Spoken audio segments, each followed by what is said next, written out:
kingdom building.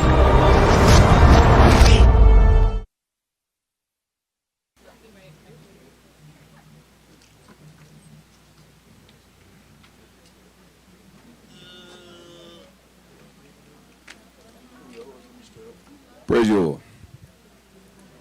So,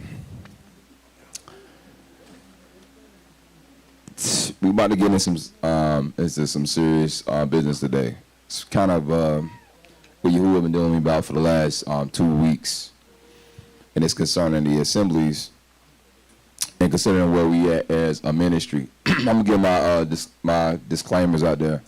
I know there's a lot of random people that be randomly watching the videos and be making comments. We're not talking about you, and we ain't worried about you. We're not. If you're not following the ministry and or in a tribe, if you just some random person that was scrolling and stopped and watched it, or you say I'm a Hebrew, so I'm gonna watch your live, but we do not care what you think. All right. So that's part of it. But we know we have people that have been faithful followers online. We're not talking about those people. But so sad to say, so there's stuff that's going on, right? There's stuff that's coming. I could have did a lesson about just events and things that's coming, but I'm not going to do that.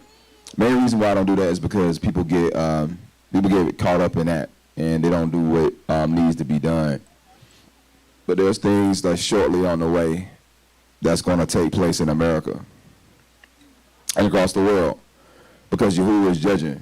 He's making things happen. So the question is, are we going to make it to the finish line? That's the question. Because things are wrapping up, things are speeding up. Are we going to make it?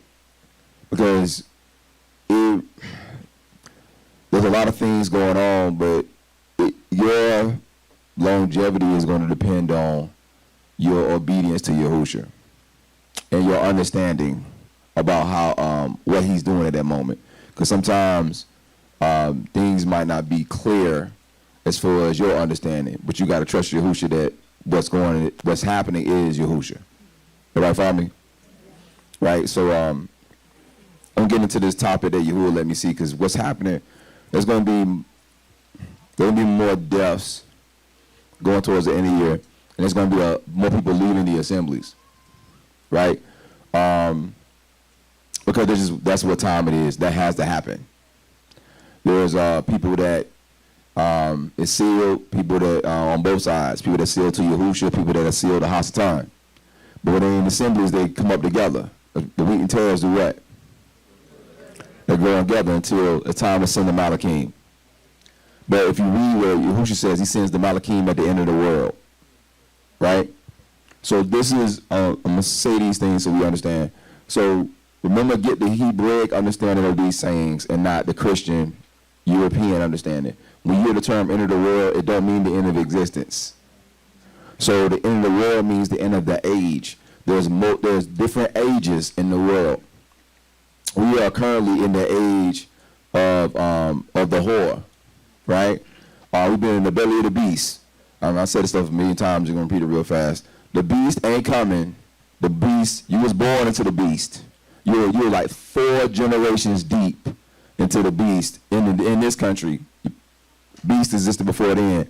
Being honest, the beast actually devoured the woman going all the way back to the 1400s. The woman is you. Right? I mean, like of Yasharel, and then you have the woman that rides the whore. I mean, the whore that rides the beast. So, but the beast is already swallowed. You was born inside of the beast. You was born in the belly of the beast. This is the reason why you read Revelation. It says that the beast shall war against them. It says, and overcome them. You can't put that scripture to no Christians. They ain't going to know what that means. Because they always think that at the end they're going to win. Then you'll raptured out. So how you can get raptured out when it says that he will overcome them? He will win. He will win. Meaning that at some point in time when the beast just wins, it ain't no you coming back or left behind and you making none of that stuff. It's going to be, he's just going to win, and it's going to be over and dead.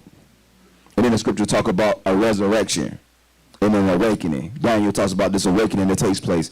Ezekiel sees mass graves.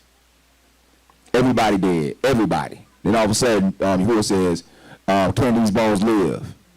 Then he says, I know it says prophesy on them. Then they start to come together. Right? But before that time, what led up to that is a mass annihilation of the people. Right? So when you was born into this status that we in of mass annihilation and mass graves. And everywhere that we are is a grave. Right? So there is no beast. The beast ain't coming. The beast been here. And that, matter of fact, this beast is just one of 4 beasts, and there's 3 other beasts that preceded this current beast. So anytime you look at the beast, all the beast is the world power, Gentile world power at that time. Right? So each beast is an age. And there's even ages between the beasts. Each age there's a Yahuwah sins. I'm going to say this real fast. Me and Yosef was talking about this earlier about Infinity War. Have y'all seen that movie? How many people here seen the movie Infinity War? Okay. So, right? So this is how, I'm just saying this to lead up to what I'm about to say. So this is how wild it is. So when you're born into the beast, you're conditioned to think certain things. And everything you think is backwards. You don't realize everything, but it is. So, for instance, the movie Infinity War, they had this person named Thanos. Thanos is a what? He's the bad guy, right? He's the villain, right? So he's the villain. So his whole purpose is he's going to kill 1/2 of the universe's population. Yeah, so he's coming to destroy everything, right? Thanos. So he's the bad guy. You have to get together this team to stop the end of the world, right? So they get all the world's strongest heroes. They call them the Avengers and put them together, led by America.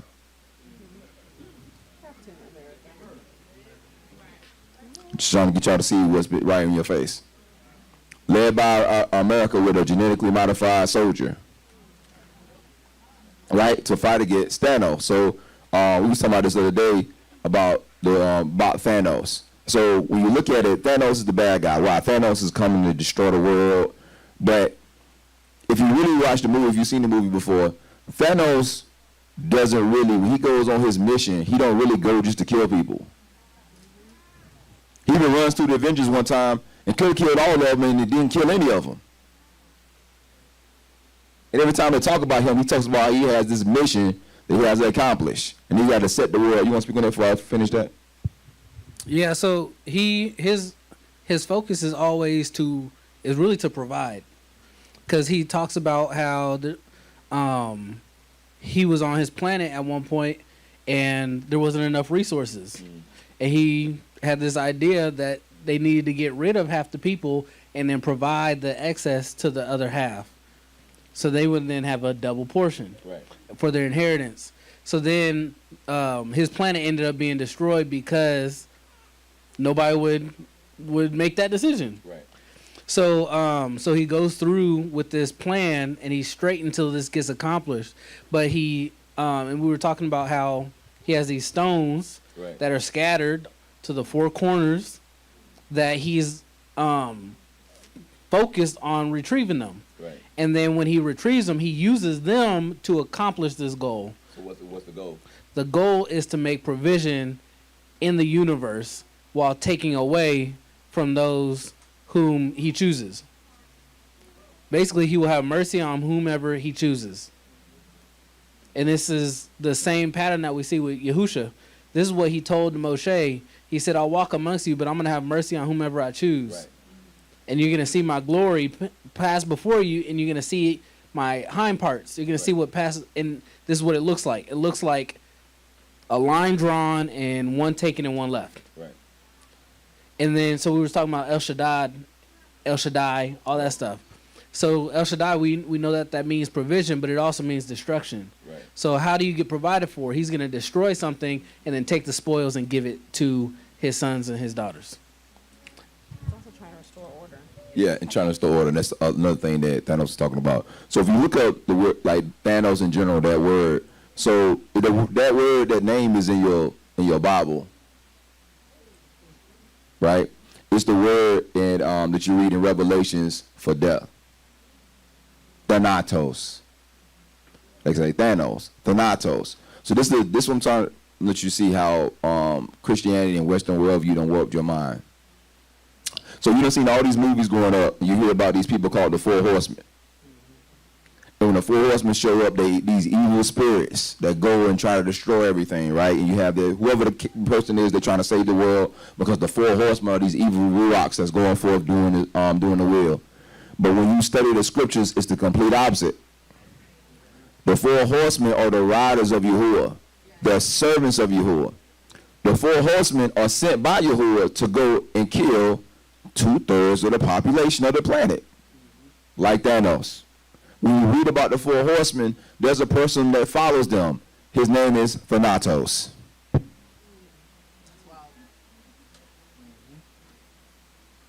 So when you watch the movie, Thanos has these people that go before him, and they call them the Four Horsemen.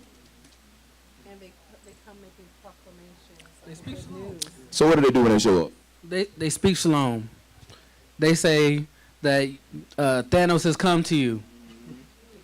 You have all have the opportunity to become children of Thanos. Yes.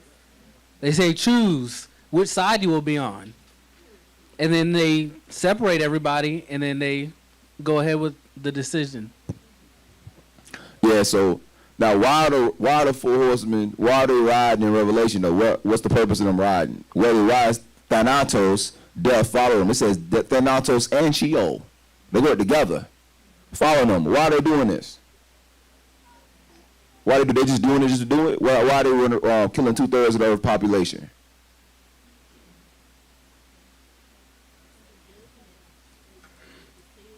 Say again, sis. That's part of it. That's part of it. That's part of it. But what's the reward though? So I'm just gonna say this so we can move forward. So the idea is that the Four Horsemen are actually warring for the children of Yasharel. When you go look, even when you read in Revelations, when it talks about the judgments don't include it don't include the nation. Matter of fact, the nation at one point is hid from all the judgments. So the Four Horsemen are not going to kill Yasharel. Yahuwah's going to kill Yasharel before they finish riding. Yahuwah's going to do it. That's what we're going to talk about today. Yahuwah's about to walk through these assemblies and kill people. He's going to do it. He always does it. He always does it. He always does it. And he always does it before he sets his order. Because the truth is that in every great house, there's gold, silver, wood, hay, and stubble. So a lot of the houses of Yahuwah are bloated. Right? We got the children and we got all this extra weight. And Yahuwah is about to go and rectify that. Because there's the next phase and next step that we got to go into. And we're going to go into the and explain this. But that's what all this stuff being. It's been grace. Yahuwah been showing us grace and grace and grace and grace. And time and grace and grace and grace and grace. And there's a time when it says that there's time no longer. That time is done. Right? When if you go watch the wilderness, that was grace that was showed them in the wilderness, but really it was almost like a time of no grace. It was grace that Yahuwah had brought them out. But Yahuwah had already marked these people to die before they even walked out. Right? Because he had a certain people, the eggs of the matrix, that was going to be redeemed.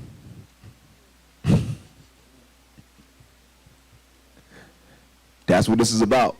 So before we get started, so I'm trying to get you the context of what we're talking about. So you're in the belly of the beast, right? So the beast, and but you're really under the control of the whore. The whore is about to be killed. The whore is about to be killed. It's on the way. This couple 2 days ago, Russia and China came out and made a pact that they basically one unit now. Yeah, they had a press conference and everything with Xi Jinping and Putin. The whore is about to be killed because the scripture says that the dragon hates the whore, and it says that he burns her with fire. Right? So anyway, so we're approaching that time. So when that time happens, Yahuwah sends a word out. Whoever hearkens to that word and holds on to it is saved. Whoever don't, they're killed by Yahuwah. So when we look at this time of the wilderness, so I'm just going to jump into this stuff. So Yahuwah had dealt me about this past couple of weeks. Is like, because I can get into some stuff about numbers and current events. I don't really want to do that. But the gist of it is that there's going to be mass deaths in the world, like ramping through the roof. I told y'all a couple weeks ago that there's even insurance companies right now. They're having like these press conferences to figure out how they're going to pay insurance policies because that many people are dying right now. People are talking about, insurance companies are talking about possibly going out of business. So that's not even a drop in the bucket. The scripture says that 2/3 are going to die. So I'm just getting everybody hear me what I'm saying right now. 2/3 of the earth population is going to be killed by Yahuwah. That Thanatos. Right? But the thing about it is you don't understand that that's your salvation. You sitting around this world done taught you, again, just like in Christianity, they taught you that they are the bad guys. Every movie you done seen, you see these all these people coming together, and then most let's say an alien movie. There's always some alien movie where an alien comes to the planet, he gets with the people, they give him some kind of technology. Later on, there's this other alien that don't like those aliens, and they come into the earth. So then the people got to team up with the aliens to fight the threat that's coming to the earth. Right? All it is the fall of Malachim.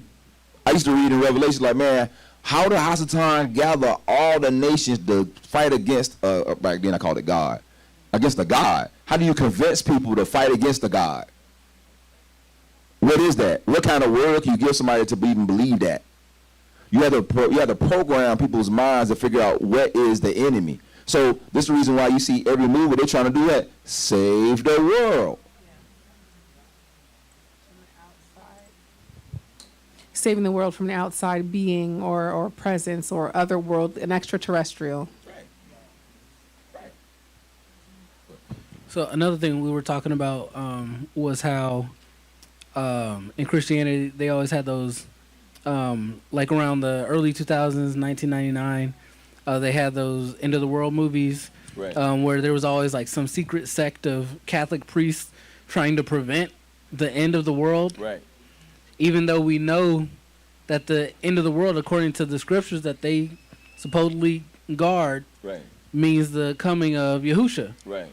So it's back to this backwards thought to show us that this coming ending of an age is a negative thing. It's a bad thing, something that they're trying to prevent. Right.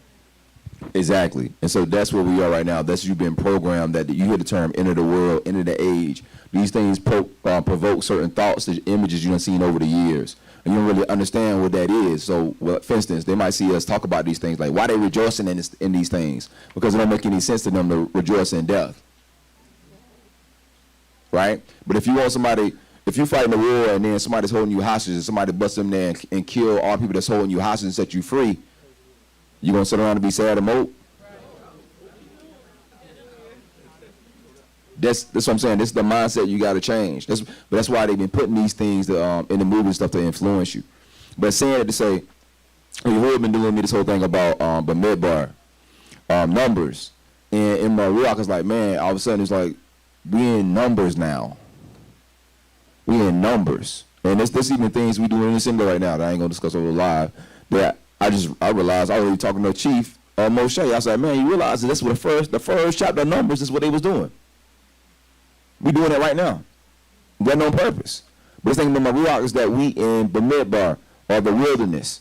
Like it's here already. I think people But we all look for this other event of us going to a specific place, but we don't understand how Yahuwah works. So what Yahuwah does is he judges before they go to the wilderness. So we're going to look at that.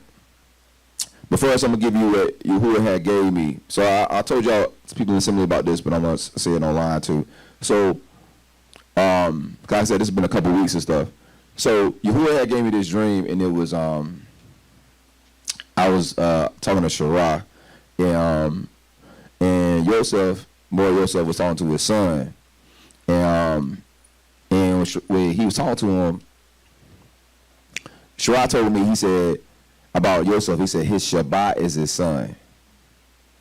And I was like, man, what does that mean? So I started to look at this thing, and then I started paying attention to what the dream was.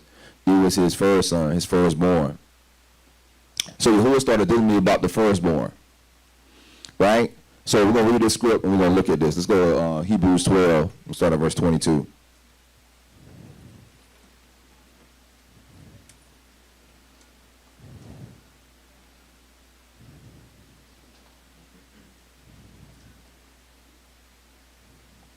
He was about to give an inheritance. He's about to give rewards. But you got to endure until the end. There's another thing that nobody can explain to me when I was in Christianity, because I used to teach eschatology. But there was stuff I didn't even understand. Eschatology is study of last things. So this be this phrase. It says, he that leads into captivity, he that kills with the sword. Then it would say, this is the patience of the Kodashim. I was like, and in church I was like, man, how is that the patience? Like, what exactly does that mean? Well, how does this tie into all these things? The patience of the Kodashim, it's the suffering. You have to be patient through the suffering. That's you enduring to the end for you to be able to escape out of this current state. You enduring the captivities, right? So anyway, Hebrews 12, start at verse 22, it says, but you will come to Mount Zion. My bad, let's start at 21. 12:21.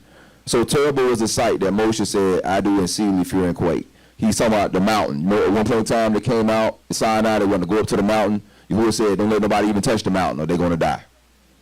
Right? So it was thunders, it was lightning, it was all this other stuff was going on. Voices, trumpets, and everybody was scared. So it's 22, it says, he's talking about y'all now. But you've come to Zion, unto the city of the living Lord, to the Shamayim, Yerushalayim, to listen to an innumerable company of Malachim. An innumerable company of Malachim. That's what we done came into. We came into this awakening. And it goes on and says, listen what it says, 23. To the general assembly. Now, if you got a concordance, if you go look at that word, that Greek word don't mean assembly, it means the feast days. The feast days. So it should read, matter of fact, what's that Greek word again? Yeah, panegyris or whatever. It means the feast days or the feast cycle. So it says you'll come to the general feasts and the assembly of what? That's what I saw in my dream. His son is Shabbat, the firstborn. Literal name is Hashani. Right? That's the Shabbat. It's the assembly of the firstborn. It's certain ones that's supposed to be the firstborn. The firstborn that do that, exit the matrix, that are redeemed. Right? To the general feast days and to the assembly of the firstborn, which are written in the Shamayim, and to allure the judge of all, and to ruachs of, right? So men, the righteous men made mature, more righteous, right? 24. And to Yahushua, the mediator of the new covenant, and the blood sprinkling things better than of Abel. See that you refuse what? For if they escape not who refuse him that spake on the arrest, how much we not escape if we turn for him that speaketh in Shamayim? Now he's talking about Abel, and then because Abel's blood spoke from the ground, but then he started off talking about who? Moshe. So when they went into Bamidbar, which I believe this is where we at right now. When they went into the wilderness, nobody escaped who didn't listen to Moshe. Nobody. A nation of what? A couple million people, and 2 people from that generation survived. 2 people. So the idea is that, but why? Because they wouldn't listen. They couldn't hear the person that's speaking. And so we be in this whole thing, and I'll be like, I know people don't want to hear this stuff, but this is where Yahuwah done start. He done showed me this stuff. I'm trying to relate to you. I'm going to show you these scripts on this. People don't understand what the assembly is and how important the assembly is. The assembly is the kingdom. Shabbat is the kingdom. So when you come, because the assembly is going to be the nation. That's the whole purpose of these assemblies. We'll scatter in these places and we start these assemblies in the process of transitioning into a nation. But if you in the assembly and you can't listen to him that's speaking, then you will be cut off. And it's not listening to him like he tell you what to do. It's you tell you what to do for the saving of your soul. Me telling you to refrain from sin. Me telling you to refrain from lust, from thoughts of perversion. All of these things, right? Because if you can't submit to that, matter of fact, we went through all the other scriptures to talk about how they murmured and they died. And it says they died of the destroyer. Al Shaddad.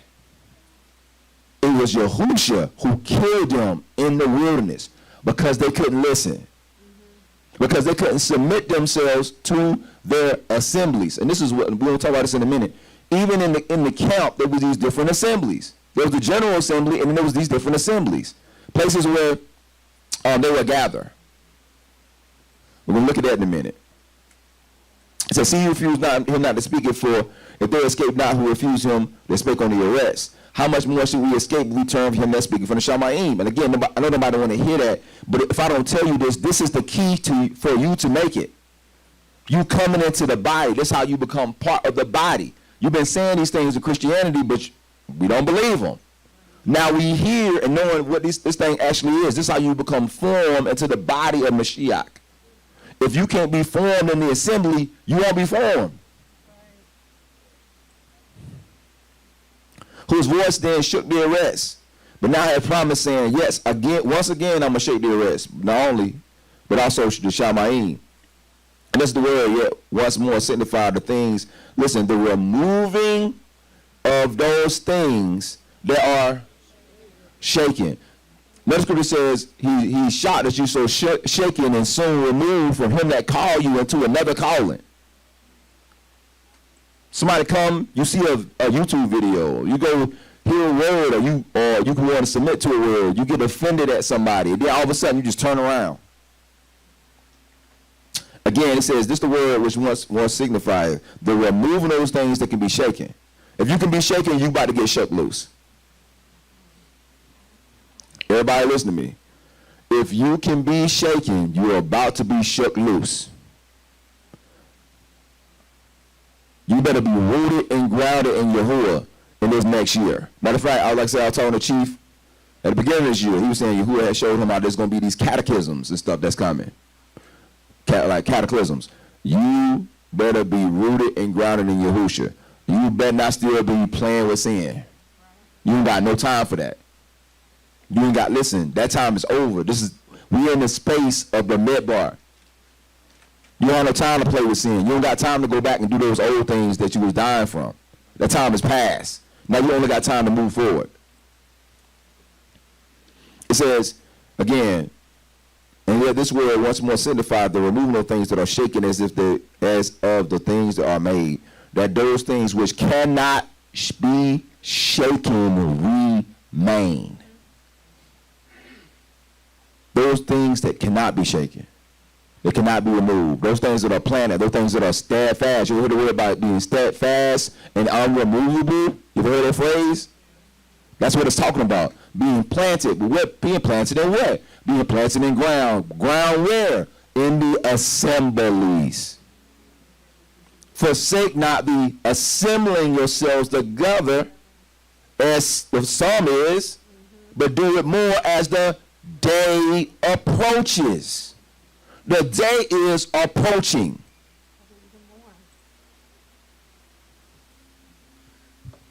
So if the day is approaching, then we have to do it even more. So just meeting on Shabbat is not enough anymore. Just coming together for Midrash is not enough anymore.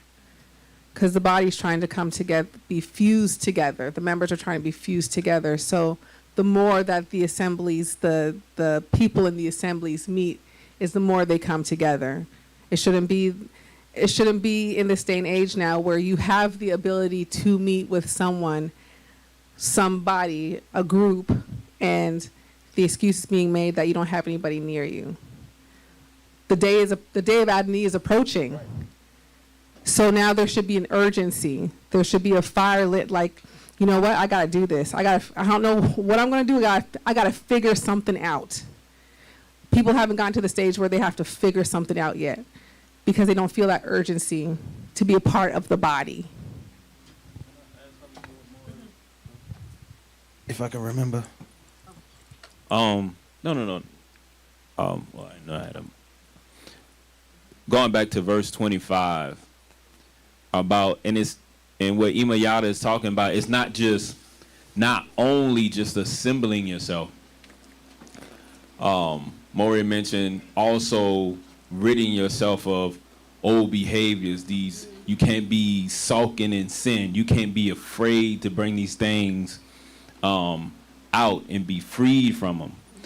So also what I seen about this shaking a while back, it was I don't know what we was doing. It was myself and Maury Joseph, and I was looking into soap. All right, and so when I went to looking into soap, I was like, man, reading Psalms 51 so much, you always go back to when Daoud says, wash me with fuller soap, right? And I was like, man, what's the ingredients to this fuller soap, right? And so I went to looking into fuller soap, and I realized it's not the soap that cleanses you, right? These fullers, what they would do is they would be in charge of the laundry inside the camp. And they talk about how this foul smell would come from it. And so they would take it outside the camp to wash it. But it wasn't a specific soap. It was them stomping it. And so when Daoud was saying, wash me with fuller soap, he was saying, shake me. Stomp me out. And so going back to not sulking in your sin, it's not just the only, now it's important to gather, like Imayata was talking about, but also reap the benefit of being gathered, and that's that shaking. Yes. Because going back to 25, it's like, make sure you don't refuse the one that speaks, just like Maury talking about. In the assembly, those who are speaking, those who has put in place to speak to you, to help you. For if they escape not who refuse him that spake on the Eretz, how much more shall we not escape and turn away from him from speaking from the Shamayim? Because this is almost like I don't know why I'm imagining like a bottleneck. Right. This is like a filter. Right. It's only going to be more difficult when you're talking about being in the kingdom. Right. It's going to be more strict. We was talking about this in the past day about how much more you're going to be more ambitious to make sure nothing ruins this for you. Right. Once you get in the kingdom. Right. It's like nobody is not about to mess this up. It's going to be more stern in the kingdom. So if you don't make it through this, how you going to get to the other side? How are you going to last? Especially where we are in this mindset now, it's like, you ain't about to mess it up for me. So this is the problem. So let's go back to the Christian understandings. Christianity taught us that the kingdom is an imaginary place, that one day Yahusha, well, they don't believe in Yahusha, they believe in Caesarea Borgia, that he's going to drop out the sky, snap his fingers like Thanos, and then you're going to be instantly changed and be perfect and make no mistakes. Right. That's what they taught you. That's not what's about to happen. That never happened, ever. It is not about to happen. They've had a kingdom before, right? And when they had that kingdom, they walked into that kingdom. They built that kingdom with their bare hands. They set order up. They set up structure, and that's what the kingdom is. If we read Isaiah, we said this not too long ago, the New Jerusalem. There's a prophecy about New Jerusalem. It says that you will build it. That's what it says. So, and the proof of it is in here. This is what it says, 26. The voice then who shook their rest, but now he has promised, saying, I'm going to shake it again. But not only the rest only, but also the Shamaim. He says, and the word what more signifies the removal of those things that are shaken, as those things that are made, that those things that cannot be shaken, paraphrase, will be the only things that remain. And listen what he says next. Wherefore we receive a kingdom that cannot be moved. So what he's saying is, once he shake everything loose, what's left is the kingdom.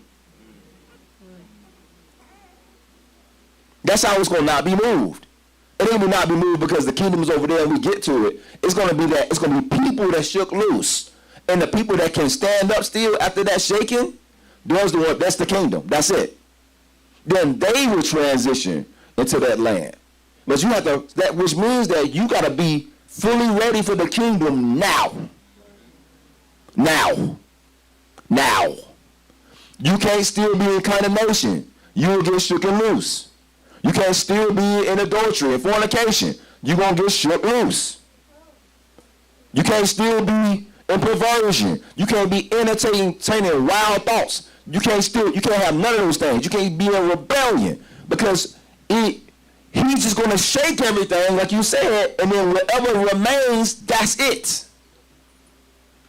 He's not going to snap his fingers and change you. He snapped his fingers 4 years ago when you woke up. And he brought you to the assembly to listen to an innumerable company of Malachim. And you wasted it.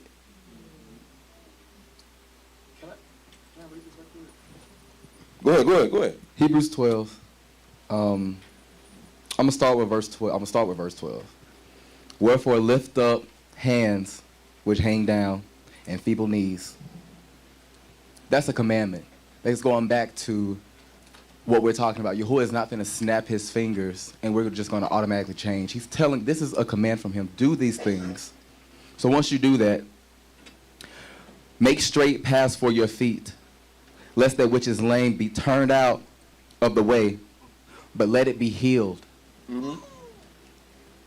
Follow shalom with all men and kodeshes, without which no man shall see Yahuwah. Without that, we have no chance. You're not going to mess this up. This is our chance to do it now. This is the only way we're going to get in now. Lift up clean hands. Right. Feeble knees, walk. Make your path straight through Yahusha.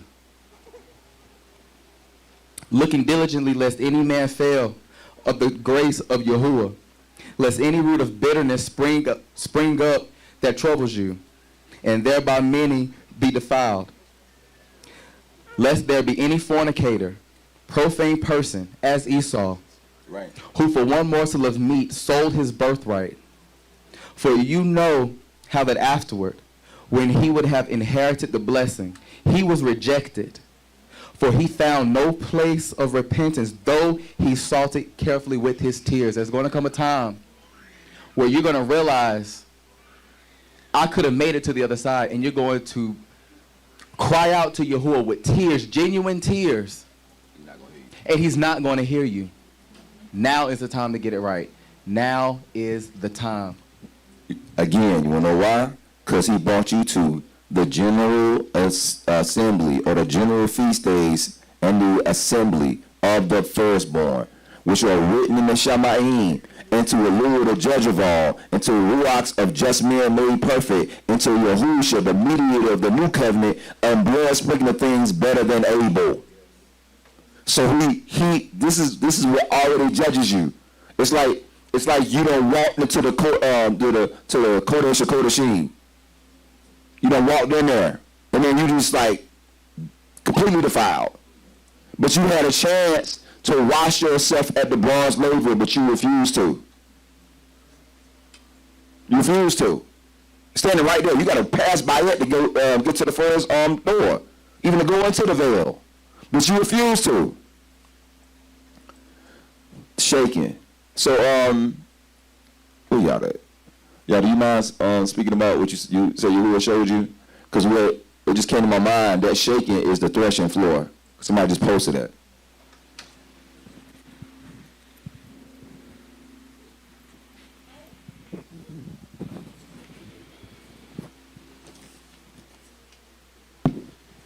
So when we first came in, Yehovah told me to get a paper and write down some things, and he at first showed me like just the land that was like dry and like unusable, and he prayed these words. He prayed these words, and I wrote them down.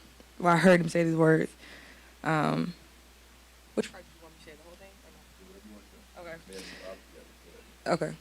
Okay. He was just saying like, plow the hearts and turn over the wicked ways, and he prepared the ground for your planting. And we have been barren and unfruitful. Purge the land and soften the grounds of our heart. Overthrow every illegal seed planted within us and take possession. And so I saw like a man like breaking up the ground, and then I saw or running water in a bowl, and he was saying like, wash yourself and be made clean. And then I seen like a swarm of vultures just going round and round, and they were like in the distance, and the sky was white. And then I looked up and I saw, it was like we were in the assembly, but the roof was off, and a man was like, there was a dead man on the ground, and another man was trying to give him CPR, and he was just like doing it so passionately and like trying to command the dead thing like to come alive, and it was just saying like, live again, but the dead thing wouldn't be revived. And I looked up again, and the vultures were above the assembly, and I heard a voice speak to me, and it said, we came to take what's ours. And I told it, I said, take it and leave. And then I heard Yahuwah say, appoint a decision and choose life. And then he, after I closed my paper, I heard really loud, threshing floor. So, hallelujah.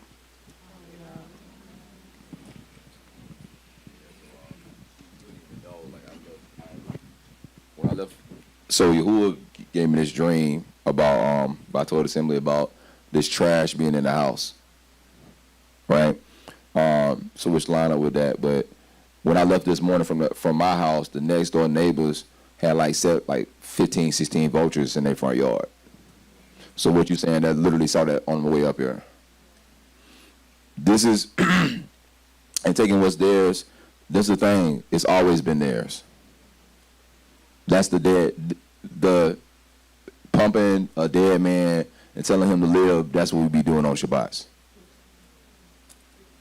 Over and over and over again. That's what we've been doing. This is where we head. So let me go back to I'm telling you how the issue is that nobody discerns that that we done came into a numeral company of Malachim. We don't discern that we done came into the assembly of the firstborn. We done seen all kind of miracles, all kind of crazy things happen in this assembly. Things that most of us ain't never seen before. But yet we still don't deem it as being a place that Yahuwah resides.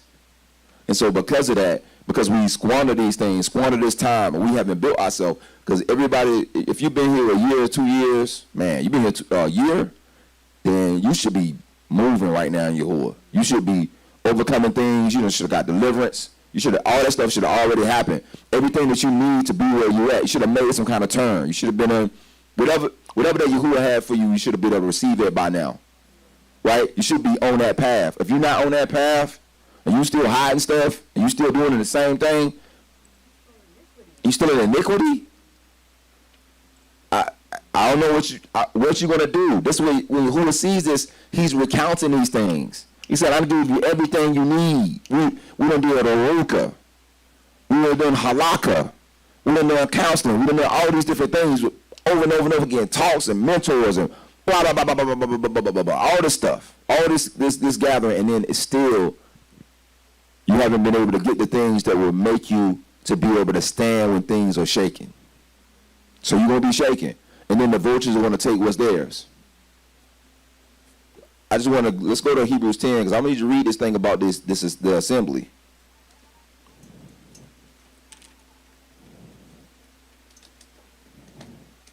Hebrews 10, verse 25. I'm just going to read this. I'm going to show you how wild this is. Hebrews 10, 25, it says, but matter of fact, let's read 24. Let us consider one another and provoke one another to good works, not forsaking the assembly of ourselves together. So listen, so the assembly is not just you being in a building. So you know, I don't know if y'all ever know about Transformers or ever heard of a Transformer, like the cartoon, right?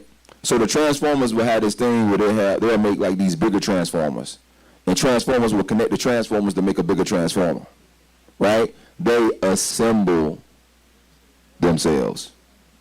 They come together. So when this body is coming together, you assembling the kingdom, the pieces. When you assemble with them, then you coming into a body and becoming one body.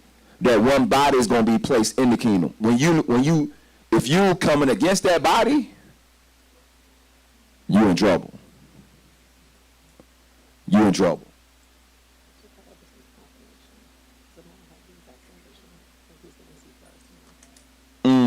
Good.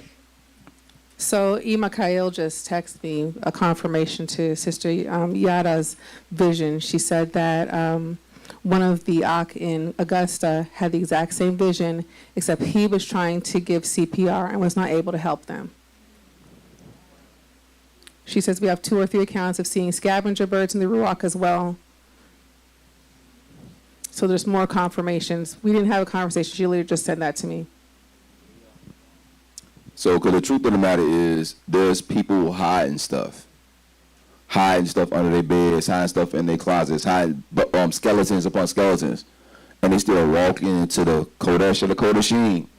They still walking into the sanctuary because they don't believe they done came into a numerable company of angels. They don't believe they came into the assembly of the firstborn. They don't believe that they came into the blood of the covenant of Yahushua, because they know that in the process of doing that, they become blood guilty. Let's keep going. Speaking of Mikael, so Mikael, Chief Elder Moshe had told me that that Yahuwah had moved greatly in Augusta, and he was telling me about some of the things that had happened. And Yahuwah had I had told him, I said, well, Yahuwah was telling me about this being Bamidbar, and that we're in this space now where people it's gonna be like big cutoffs and judgments and stuff. And so he was telling me that Mikael had a prophecy. And so when I was at the house, Yahuwah told me, he said, go find her prophecy and scribe it. Right? Write it down. So I was like, man, so let me go. So I went back and I scribed the prophecy. And this is what she said. And when she said this, and if y'all in the assembly, I literally told you this Wednesday. I ain't heard the prophecy. I didn't hear it till yesterday night. Wednesday, I told the assembly this. Matter of fact, before I read this, I'll tell you what I told the assembly. Yahuwah had put it in my heart because people said, man, I be having thoughts. I be having thoughts about this and thoughts about that. And in my mind, I was like, I'm thinking, okay, they having thoughts, fiery darts. Because Hasatan always injects thoughts. Random thoughts. Wicked thoughts all the time. And you have to cast them down. So I'm thinking that people, it's just thoughts that's coming, and they cast them down. But then Yahuwah said, no.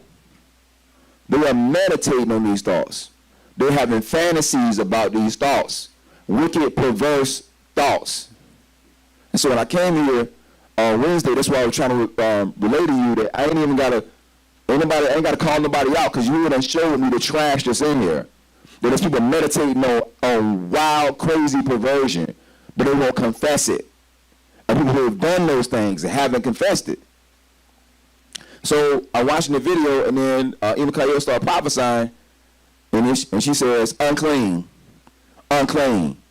Hear my case. You desire for me to use your vessels, yet you are unclean. I visited you, and you didn't ask me to clean you, yet you wash your hands. come into these assemblies and rebirth, washing our hands. We think we're gonna wash our hands and be good. Don't thought about all kind of perversion, homosexuality, lesbianism, pedophilia, all that wild stuff. You meditate on that stuff, then come in here and wash your hands and then jump around in the assembly like Yahuwah don't see you. I visited and you didn't ask me to clean you. Yet you wash your hands. Repent. Unclean, unclean, unclean. Filthiness of your mind. Yet you use your lips. Unclean, unclean, unclean. Lest the wrath of Yahuwah be cast down. Shaddai. And when she say Shaddai, y'all know what that means. Shaddai. She said, I am holy. I am with you in the quiet. In other words, I see you when you're not here. I know your thoughts. If I use you clean, I want a clean vessel. Kodesh, Kodesh, Kodesh, Kodesh, Kodesh. Then at the end of that, she said, the Ruach of your mind is coming to the subjection of the Ruach of the Ruach HaKodesh. That's what I told y'all on Wednesday. Perverse thoughts. Unclean thoughts. Meditations. And the way Yahushua teaches is, if you were thinking those things, you've already done them. If you meditate on those things and fantasies of them, you've done them. You're guilty of them. So let's keep going. So I'm just giving you all stuff that you would have been giving me. So Brother Hanuk and Augusta, he gave me a couple of dreams that confirm a couple of things. But one thing that he sent me, and it made a lot of sense to me, he sent me this dream. And in the dream, it's like, he said he was in the yard at night or evening, and him and his wife were praying, and she began praying in the Ruach, right? And so she says that while they praying in the Ruach, this clock appeared, and it started moving real fast, like started speeding up, and night and day was passing continuously, right? So it says, while this happened, I began to pray in the Ruach, but I heard a voice say, only the sincere. Or something similar to that, which caused me to stop, because in real life, he says he hadn't spoken tongues that much, right? So he wasn't confident with it, so he stopped. But then it says, but after the clock had passed 11 days, he saw this yard full of orangish, yellowish leaves that were supposed to be raked up and put in a box by the street to receive $2,000. He asked me, and then he said, do you have anything on this? Right? So at first I heard, I was like, man, 11 days, that's interesting. Why would it be 11 days? But I started to dig into that, but Yahuwah said sleep on it. I said, all right, cool. So I slept on it. And so the next couple of days, Yahuwah started to reveal to me what it is. Yahuwah already had been telling me what this is. Bamidbar. 11. Right? So again, he said, let me go back. So 11. So those 11 days, right? So 11 is, the thought process of it is that 11 is associated with judgment. With judgment. Right? The reason why they say that, if you go look it up, it's just a general term, they just say judgment. But you got to understand what 11 is. So 11 is between 10 and 12. Right? So 10 is covenant. 10 commandments on Sinai, all these different things. 12 is kingdom. 12 tribes, everything settled. 11 is the period between receiving the covenant and entering into the kingdom. That's the wilderness. So I'm gonna get back to that in a second. I'm kind of do it backwards because I put this stuff in here backwards. So I'm just gonna say this. So the idea is that we're gonna show you in the scripture where it reads this, how 11 even ties into Bamidbar and Deuteronomy. But so he says he's seen 11 days. So 11 days representing the wilderness. Then after that, he saw his yard full of orange, yellow leaves that's supposed to be raked up and put in a box to receive 2,000. I started talking to Professor Yiskis, and I said, what's the number for 11? And she came back, she said it was Aleph. But the interesting thing is that Aleph is really a Akkad Aleph, right? So Aleph is 1,000. So 2 oxen is 2,000. 2,000 is a yoke of oxen. 2 oxen, 2 Alephs. Then he says that there's a yard full of oranges, yellow leaves that were supposed to be raked up and gathered together, right? Orange, yellow leaves. Those are leaves that are fallen leaves, they have to be what? Gathered together in the fall. And get burned. The fall gathering. Tabernacles.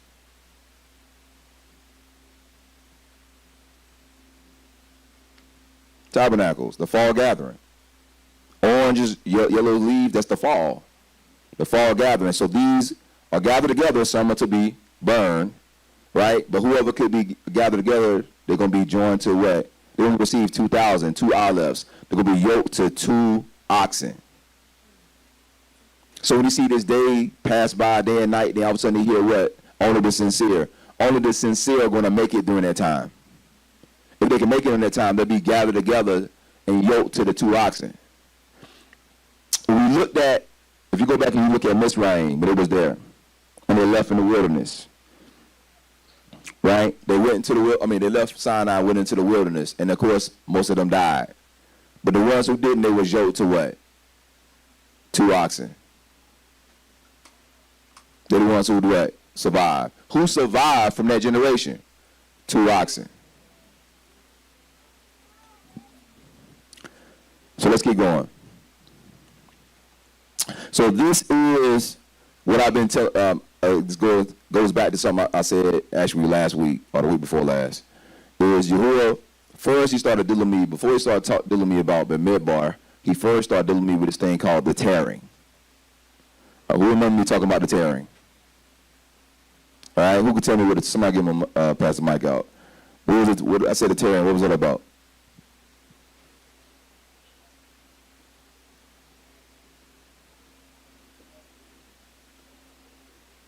You were talking about Yahusha coming and separating members of the family, turning the father against the son, the mother against the daughter, the mother-in-law against the daughter-in-law. Said a man's enemies will be the members of his own house. He was separating the sheep from the goats. Hallelujah, praise Yahuwah, that's it. Remember I told you, I said, Yahuwah woke me up in the middle of the night, my phone was playing that. From henceforth it shall be. And it started rattling that off, which is the tearing. But the interesting is that, and that's the video when we did that, we was talking about it. But the interesting thing is that it goes back to 11. We're about to get into this, but I'm going to show you this real fast.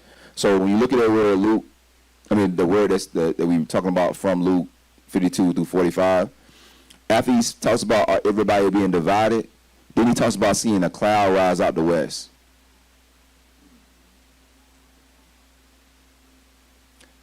After everybody's divided, from henceforth there should be 5 divided in one household, 3 against 2, 2 against 3. The father should be divided against the son against the father, the mother against the mother-in-law, the daughter against the mother-in-law, and against the daughter-in-law, and the daughter-in-law against the mother-in-law. He says, and he said to the people, when you see what?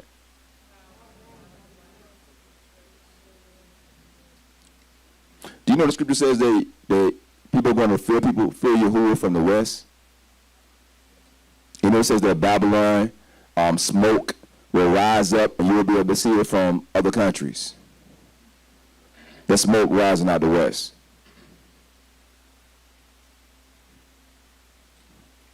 Let's keep going. So let's look at 11. So that word 11, again, Akar Asar, right? Yeah.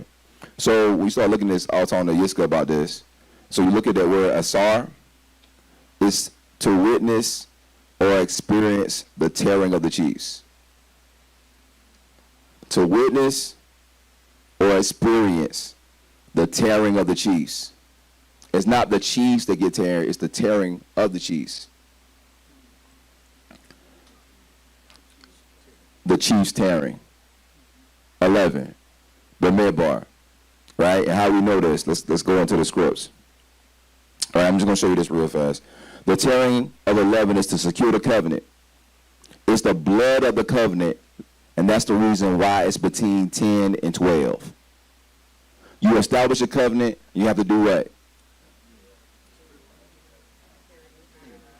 You have to tear it in half.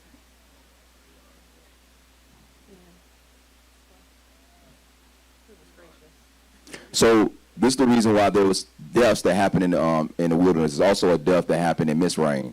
But this death has to take place. There's a tearing that has to take place before you can pass from covenant to kingdom. And that's what we're heading into. It's a sacrifice. Right? So let's get into this. I ain't got to read that. I put a lot of slides in here. I'm just going to skip that one. Right? So Numbers 3, verses 11 through 13.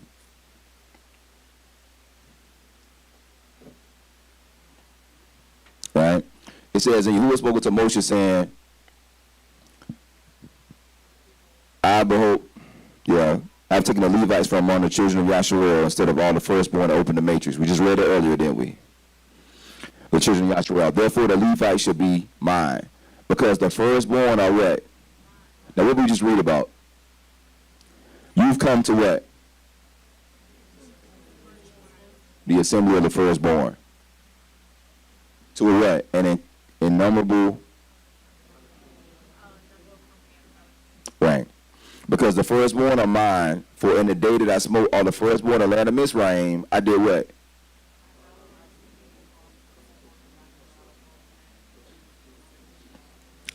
So the blood of the Mizrahites is what secured those who inherited the kingdom. 11, tearing. All of the children of Mizrahites, their firstborn, was slaughtered. And that was the blood that actually secured those that actually entered into the kingdom. The people actually, from that point on, all that opened the matrix were redeemed with money, the firstborn. And they were considered to be Yahuwah's. Let's keep going. So Deuteronomy 1, verse 1 and 2. Why you keep connecting this to Bamidbar? Deuteronomy 1, verse 1 and 2. These be the words which Moshe spoke to all Yasharel on this side of Jordan in the wilderness, in the plain over against the Red Sea, near Paran, Tophel, Laban, Hazeroth, and Dizab. So basically, they in Mount Horeb. Sometimes Horeb is interchangeable with Sinai. Right? This is what it says. There are how many days? From where?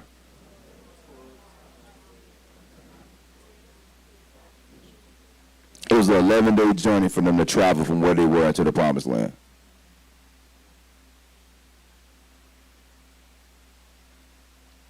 The wilderness.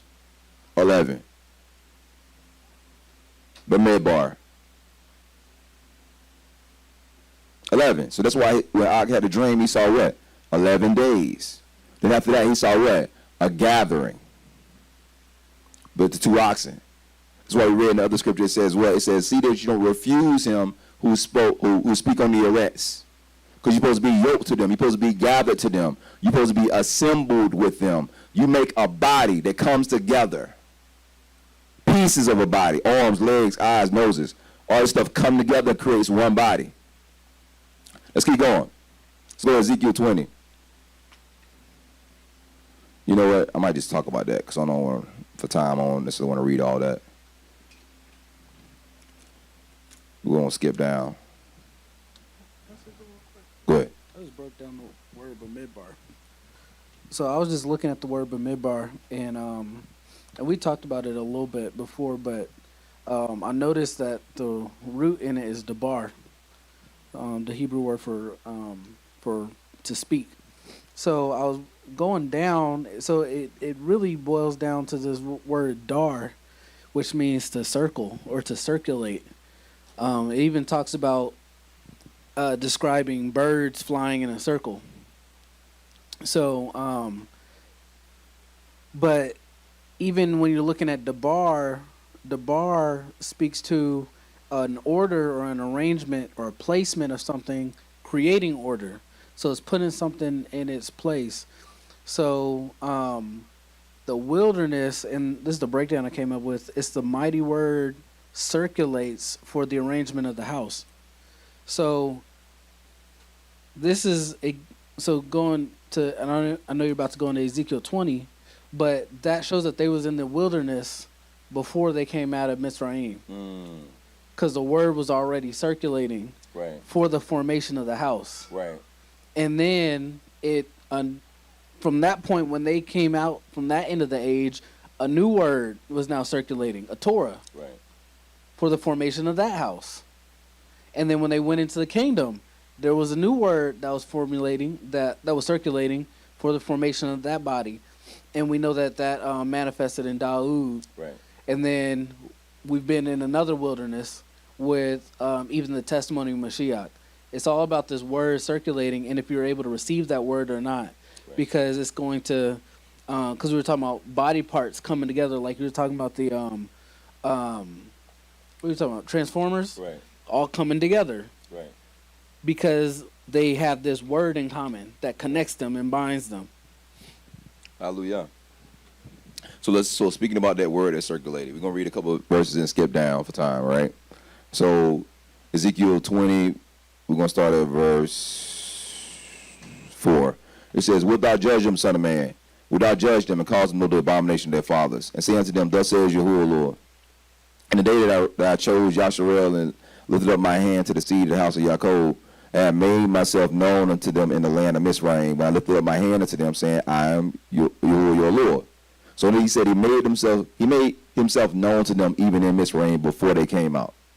In the day that I lifted up my hand to bring them forth out of the land of Mizraim into a land that has spied for them, flowing milk and honey, which is the glory of all lands. Then I said unto them, Cast ye away every man what? That's what we've been doing. And defile yourself not with idols, for I am Yahuwah your Lord. But they rebelled against me and would not hearken unto me. They did not every man cast away the abomination of their eyes, neither did they forsake the idols of Mizraim. Then I said, I will pour out my fury upon them to accomplish my anger against them in the midst of the land of Mizraim. But I wrought for my name's sake that it should not be polluted with the heathen, among whom they were, in whose sight I made myself known to them and bring them forth from the land of Mizraim. Wherefore I caused them to go forth out of the land of Mizraim and brought them into the wilderness. So this word that he gave him, or this word that went out of Mizraim, happened before they came out. This is the word that circulates. We want to run it again? Yeah, it's the mighty word circulates for the arrangement of the house. So what he does is he's going to put a word for it to circulate, for something to manifest, and then he, at the appointed time, he's going to come gather whatever is ready. Right. And then it's ready or not. Right. That's how that goes. And then he's only going to take what's ready. And that's what happened in Mizraim. Only those who were able to receive the word of Moshe, who had already been able, they had to have already received that first word in order to receive a word from Moshe. Because when Moshe came back, it was elders to talk to. It was people already set up. It said Aharon was on his way. Right. Something had already manifested, and then an olive came. Right. Then they followed. He yoked Moshe with Aharon. 2 olives now are leading them out. Right. They're gathered according to this word, and they're led out. And then the same thing happens in the wilderness. Right. It's just another wilderness. Right. Where another word circulates, a Torah, and then, like you said, 2 ox led them out of that one. Right. Yahusha and Kalab. Right. Right. So we're looking at, for time, we're going to just skip down to like verse 37. But if we look at the beginning of that chapter, we read on, we'll see that Yahuwah sent a word in Mizraim. So in the awakening right now, everybody talks about the wilderness, the wilderness, the wilderness, the wilderness, the wilderness. In everybody's mind, the wilderness is going to be a place we're going to go to, and then everything's going to be settled. But in this text, what we see is that Yahuwah actually sent a word to Mizraim, and he settled it then. Then he brought them out and killed them. That's what he did. I mean, that sounds wrong, but that's exactly what happened. He marked them, and he let them ride. They listened. He even let them put the blood on their doorposts. He even let them put the blood on their doorposts. That's why Cheryl says you come to it, what? Into the assembly of the firstborn. You done came in the house. You came into the house where the blood's on the doorpost. He says what? The blood of, where blood speaking even better things than Abel. The blood of the mediator, Yahusha. With literally meaning that you went inside of the house when the blood was on the doorpost. Yet he's going to bring you out and still kill you. Because he sent a word to you and you rejected it. That word was supposed to form you and be able to receive the kingdom, but yet you still didn't receive it. So let's keep going. Ezekiel 20, verse 37. He says, I will cause you to pass under the rod and bring you into the barn of the covenant. That's what he's trying to do again. He says, listen, I will purge out from among you the rebels and them that transgress against me. How were they transgressing against Yahuwah? They was refusing him that spoke. The bar. Did the people point to Yahuwah as like, oh, we hate you, Yahuwah, start cursing Yahuwah? Did that happen? No, they went for Moshe. I said, nah, who made him this? Why? How's he going to rule over us? How come he can do this? Well, what's up with his wife? How you going to have an Ethiopian wife or a Cushite wife? We send her, all these different things, the issues they was having. They were kept coming for him, to the point where he had to stand in the gap for them. Because he says, I'm going to kill all of them. And he still did. He still did. He still did. Moses was like, nah, and he was like, okay. He kind of patted him on the head. Yeah, okay, yeah. I'm still going to kill him, though. For real. So this is where we at, because he knew, he's like, man, I already sent them this word. When he sent, I forget which prophet it is, but one of the prophets he sent, he says, you can go speak this word. He said, they're not going to receive it, but at the end of the day, they're going to know a prophet was among you. Ezekiel, yeah, there you go. The prophet is going to be among you, who is going to speak this word in the midst of a captivity for your salvation. But the question is, are you going to be able to hold on to it? That's it. You won't escape if you can refuse him that speaketh. Because if you refuse him that speaketh, you refuse him that speak from Shamayim.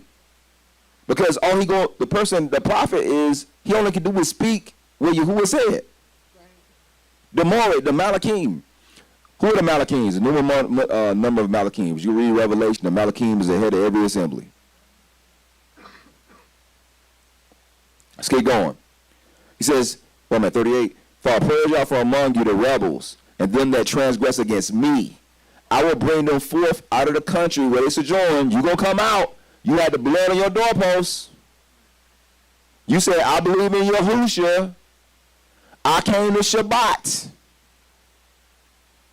I'm part of rebirth of a nation. Blood on your doorposts. Speaking better things than Abel. But you refuse him that speaking from the Shamayim because you think he's just a man. Or you think that the assembly is just a place that I go to in fellowship. I purge out from among you the rebels, them transgress against me. I'll bring them forth out of the country where they sojourn. They come out, and they should do that. I'm going to kill them in the wilderness. Because when he brings them out to the wilderness, he brings them there to judge them. It's the word that circulates that judge them already. Now that word is going to have a sword attached to it. The funny thing is, I was thinking about this the other day. So the people that's, just like how it happened in Mitzrayim, you would sit the word out, and the word circulated, and people didn't take heed to it, and it was already sealed. That's what then already happened. Some people were sealed today. Today, some people were sealed. Both ways. Some people sealed the righteousness, some people sealed the everlasting damnation. Today. Right? Because words went forth. That's what Yada saw. Literally what she saw. That's what she wrote down.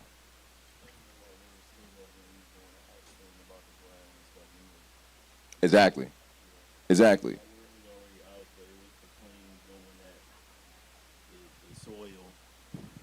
So I was in the back and had to kind of get myself together because I don't like sitting up here looking kind of sleepy.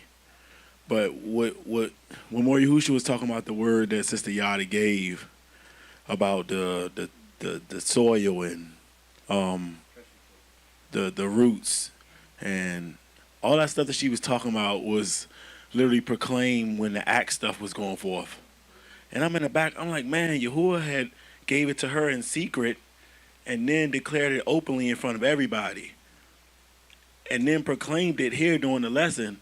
And I'm like, man, I got to get up. I got to go in there. Because Yahuwah will give multiple witnesses just so people can know that he already proclaimed it before it happened. Everything she said in it was literally said on the floor today. And that's what Mor Yahushua is saying. Some people were sealed today.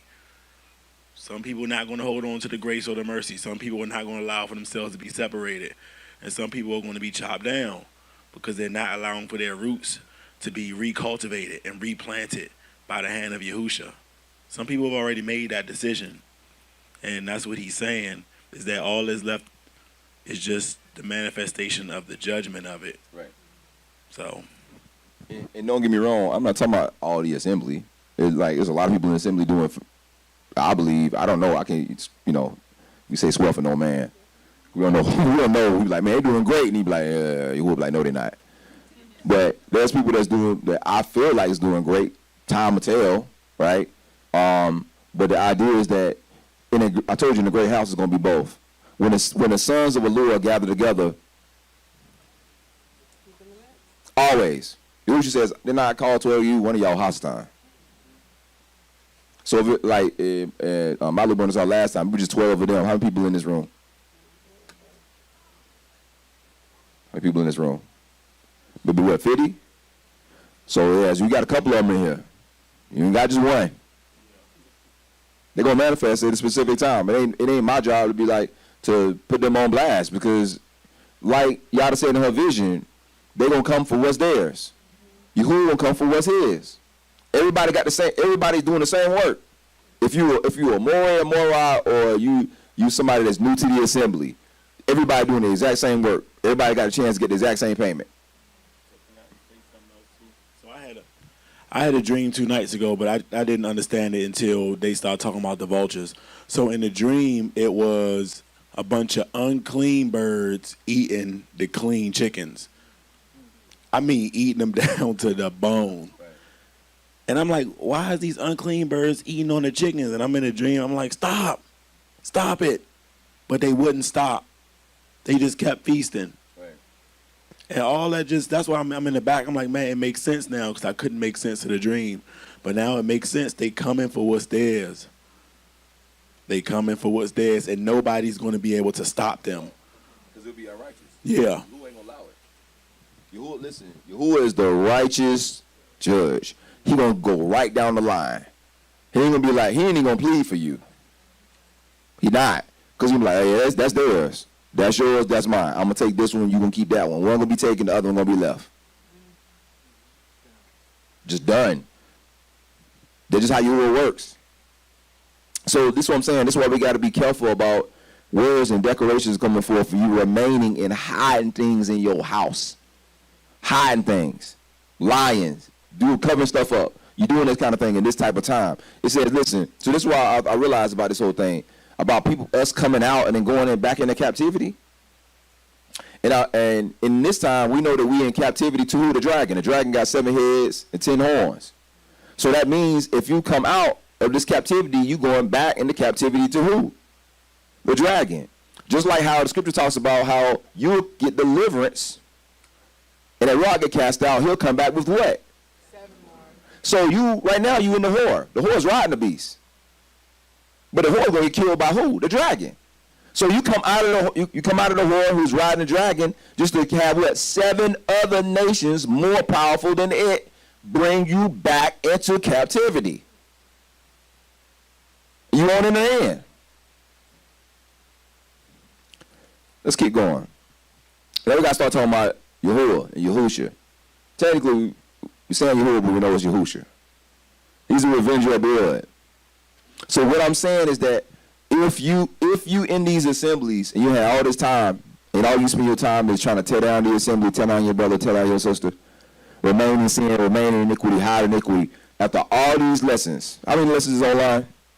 When I check the stats, we have over 1,200 lessons on Hebrew Nation building. 1,200 lessons, counseling, mentors, deliverances, sometimes marathon deliverances for 6 hours, 7 hours. Y'all done been here. 30-something people getting delivered. You done been all through all this stuff. So we done did all that, and then you still remain in iniquity. Then you're going to be guilty of the blood. Let's keep going. Deuteronomy 23, and this is what Chief Elder Moshe quotes this all the time. He says, for Yahuwah your Lord walketh what?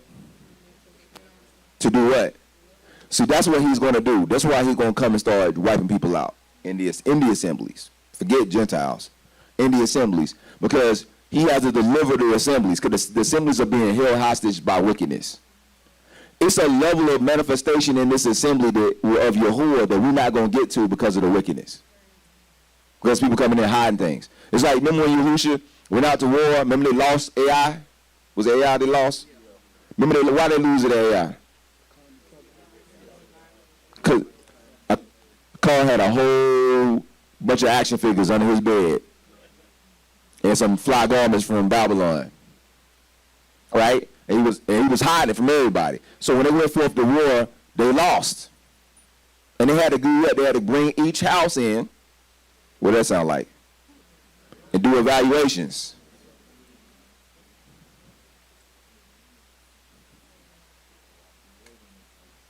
Bamidbar. Had to go through house to house till they find a Khan, the troubler. You know what? We good. I know we didn't talk about this. It don't got nothing to do with you. I get from descend from the Akan people. So we ain't talking about the people Akan. We talking about a person named Akan, right? So the issue is, going back to this is he has to deliver that person up. And what happened is that after Yahushua went through the camp, they had to kill that people, kill them, that family. I'm gonna tell you something that I was talking to the family about, and it's interesting when they say that's like, man, when Yosef brought this out, like, man, this is a whole nother lesson. I got time for that though. So right now, he talked about how they would execute these people. They would bring them out and then do what? Stone them with stones. But the wild thing is that, do you realize that everybody in the nation had to do it? Everybody in the nation. So that means that everybody in the nation had to have a hand in securing the nation. Their mindset had to be like, man, I will stone these people to secure this nation. If it's going to mean us being delivered, we're going to deliver them over. And it was a consensus. Like, this go back to what Moria Shaw said. Like, the idea was like, we ain't going back into captivity. It ain't happening. So if we got to deliver, if your family want to be want to do that foolishness, then we're going to deliver you up. Because you ain't going to cause all of us to go back into captivity. Go read it. It talks about the entire nation coming together. That'd be like a mountain. Yeah, it said it was a mountain. Go ahead. They were stoned to the point where there was so many stones on top of them that it was like a monument. And they said it stood to this day. Like, you can still see it. You know what I mean? Praise your Lord. Hallelujah. That's the mentality you gotta have, and this is the reason why he's talking about not those things that can't be shaken. When you done fortified in your mind that I'm gonna establish this kingdom, that's when you're gonna do that stuff. You can be like, man, this is and I've been telling about the Gentiles. The Gentiles are already there. They've been there. They've been there like forever. That's the reason why when 9/11 happened, they didn't care what needed to happen. They didn't care if it was righteous. They didn't even care if it was the right people. Listen, we went to war with Iraq at the time. With no Iraqis attacking us. They told you on television that it was the Afghanis. And then they went to war with the Iraqis. But the Gentiles were so confident in, like, you ain't coming against our kingdom. They're like, go kill them all. Innocent people. Innocent people. And to this day, if you speak against it, they'll call you a conspiracy theorist and say that you unpatriotic. Do you know how many people died in Iraq? Afghanistan. And then later Afghanistan. Yeah. When they went to war with Iraq, it was over 1 million people died. They didn't attack us. They did not. It's not even a theory. It's like they told you on television it was Afghanistan. But we going to Iraq though. Now imagine if a country came and killed 1 million Americans. It's the same thing. It's just a different people. If a country came today and killed 1 million Americans, what would be the reaction? Yeah, it'd be smoke rising up from here, because we would have been hit them already. Because this is the reason why, I told you this before. I ain't hating these Trumpers. I understand it. Because listen, man, if we in the kingdom, And I feel like somebody's a threat to our kingdom, I'm going to be like them Trumpers. I'm having my Dawood hat on. Have they do with your Dawood with a gun just like they do with Trump? Yeah, man. You make Yasharel great again. Make Zion great again. I'm doing all that. You ain't taking that in my country. So I understand them. Like, man, look, that's their inheritance that they established through blood. And they trying to hold on to that thing. I ain't trying to begrudge them that because I don't want this place. They can have it. I'm good. Don't have no problems with it. But this is what I'm telling you is we got to get to at least that. That's a kingdom mentality. That's the reason why they move like they move. Put all their money towards it. What we got to do, they be coming up with all these mega conferences. I'm like, who is even sponsoring these things? We been renting out like stadiums and stuff like that for him to come in and speak about nothing because he's not even the president no more. But that's how dedicated they are to their kingdom. And because the truth of the matter is, I said this before, the powers that be is taking the America from them. They thought it was us. Now they realize it wasn't us. When Obama put the whammy on them, and they thought, oh, it's black people. They realized that Obama was a dark-skinned white man. Right. Everybody that funded him, put him in the power was white. And also the ish. All the ish pushed him into that position. Right? To be a figurehead for Negroes. Because they know all you got to do is put a Negro in front of a Negro, and they'll be like, yes, sir, boss.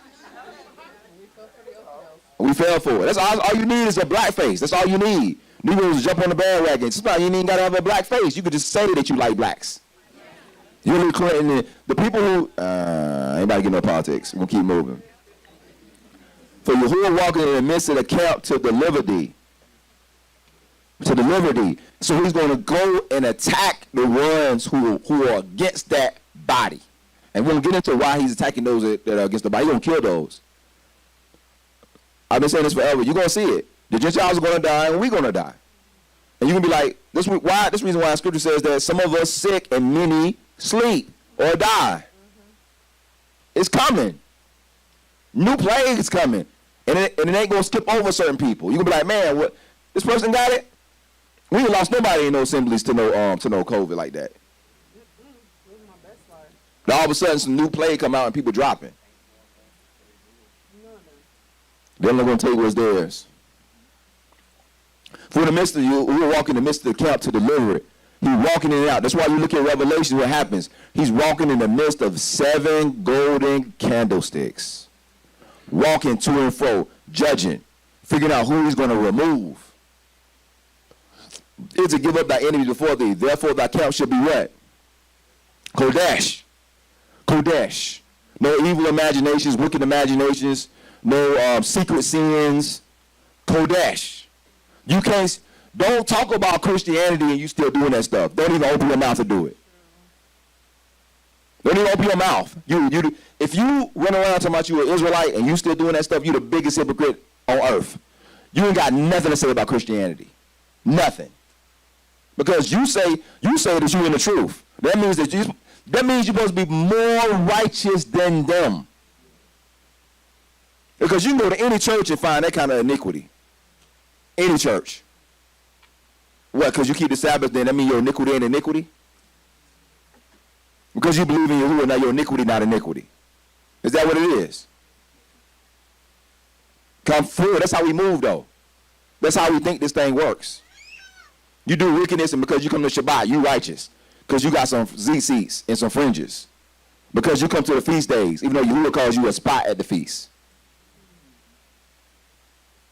Let's keep going. Isaiah 59:17-20. He says, for he had put righteousness on as a breastplate, talking about the revenger of blood, and helmet of salvation upon his head. He put on the garments of vengeance for clothing. He was clad with zeal as a cloak. According to their deeds, accordingly he will repay. Fury to his adversaries. Recompense to his enemies. To the islands he will pay recompense. You will be dropping like little breadcrumbs. The islands to the west, all this other stuff. This is where we are. 19. So they shall fear the name of Yahuwah from where? Remember Yahuwah talks about, he says, for henceforth they should be what? A man against his father, a father against his mother, mother-in-law, everybody against each other. He says, then he starts talking about smoke coming up from the west. and his kabod from the rising of the sun. The enemy shall come in like a flood, but the rock of Yahuwah shall lift up what? The standard represents the tribe. The tribe.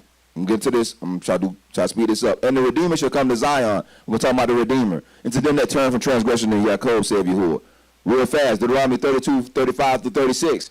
To me, Yahuwah, belongeth vengeance and recompense. Their foot shall slide in due time. You run around the assembly act like nobody think because you don't cover it up because you worry about a man seeing you. A man ain't got to see you.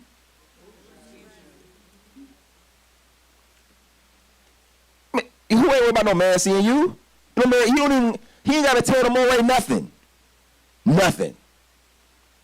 People think that Morays and Morais and Emas and elders have to walk around with like radar. They ain't got to do that.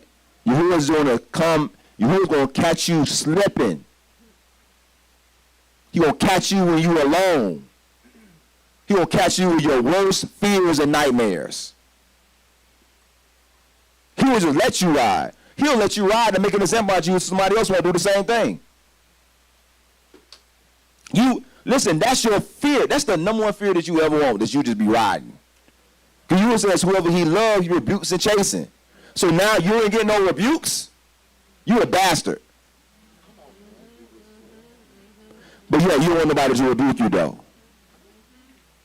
Somebody rebuke you, then you go into instant condemnation to come against the elders of the leadership. You're going to be outside the camp.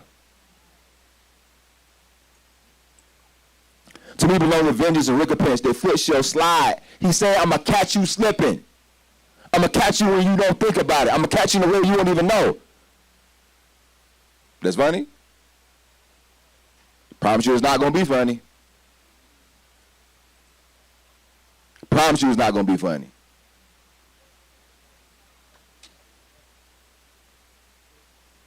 That's funny? I'm just checking. Let's keep going.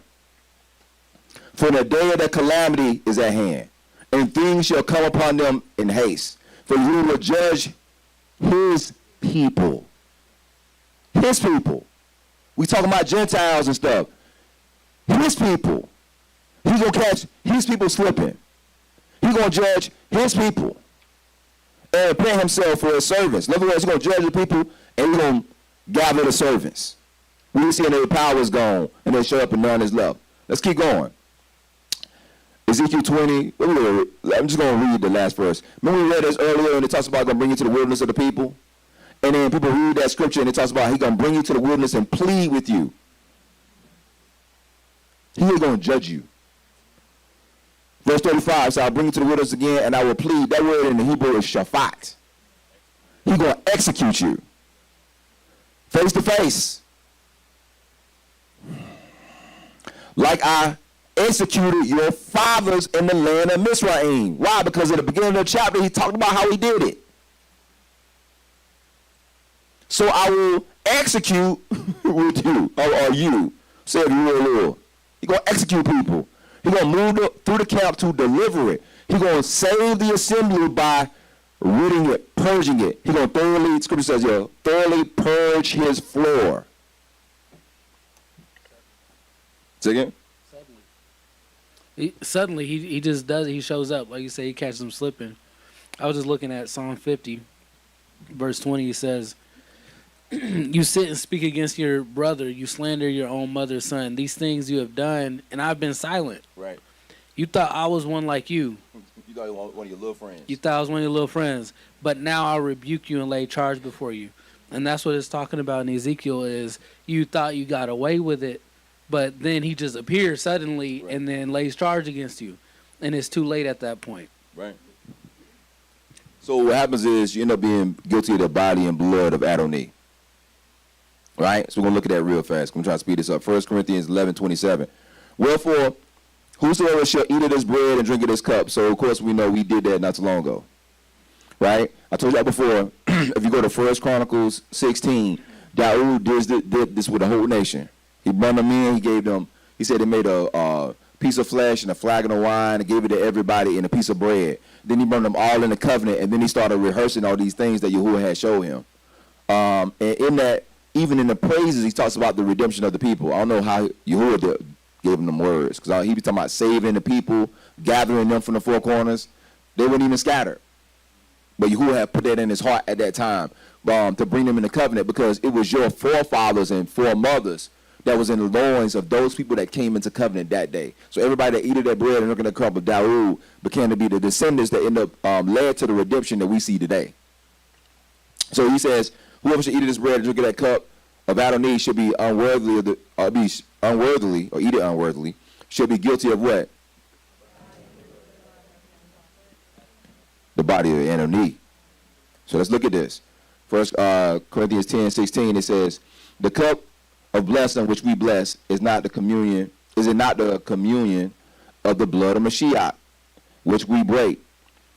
Is it not the communion of the body of Mashiach? For we being many are one bread, and what?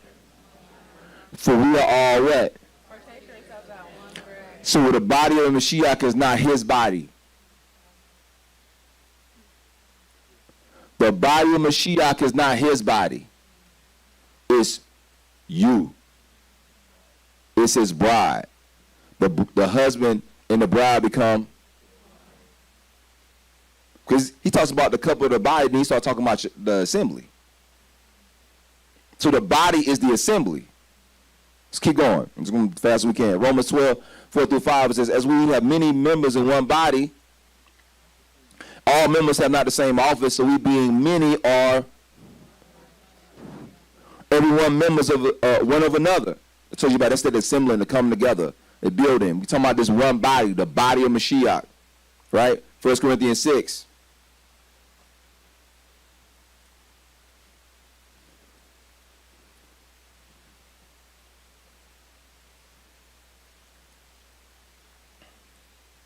See, the issue was in the wilderness that the people that died, they was guilty of the body. They came against Moshe.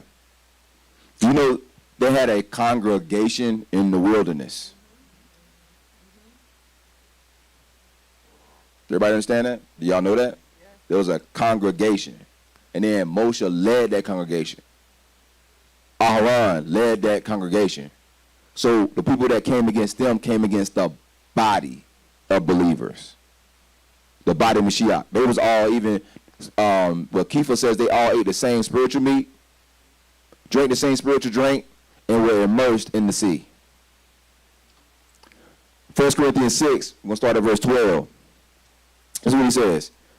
All things are lawful unto me. A lot of the offenses that happen with us is what we feel like is lawful, not lawful. I don't feel like we should do this. People that died in the wilderness, a lot of that was that. I don't think Moshe should do this. I don't think Moshe should do that. I don't think Aharon should do this. I don't think Aharon should do that. We don't think it's lawful. Right? All things are lawful unto me, but not all things are expedient. All things are lawful for me, but I will not be brought under the power of any. Meats for the belly, and the belly for meats. But a ruler should do what? Now the body is not for fornication. But for who? And they had a need for the man. Look, let's keep reading it. 14. For Lua has raised up Adonai, he will also raise up by his own power. Know ye not that your bodies are the members of? Shall then I take that member of Mashiach and make them the members of a prostitute? So got to go back what he said. He says the body's not fornication, but for Adonai. So really that really should translate into the body is not for adultery. Because he's telling you your body is for Adonai. So the scripture says that the husband's body is not his own. The woman's body is not her. Right? Each body is given. And it talks about, listen, we'll pull this up real fast. It's kind of funny.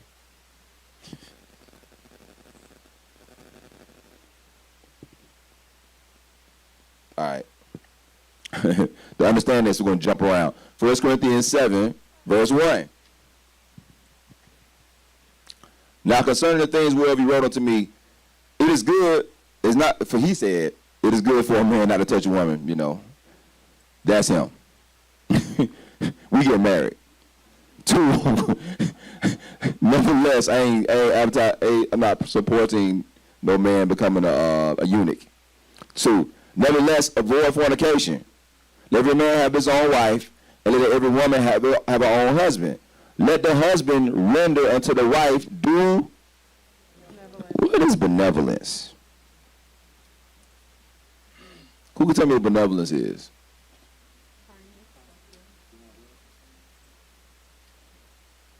That's not what it means.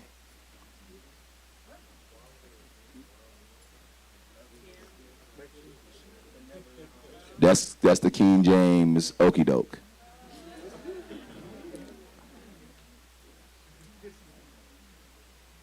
Really, the word, it really means conjugal. They just put that word in there. That's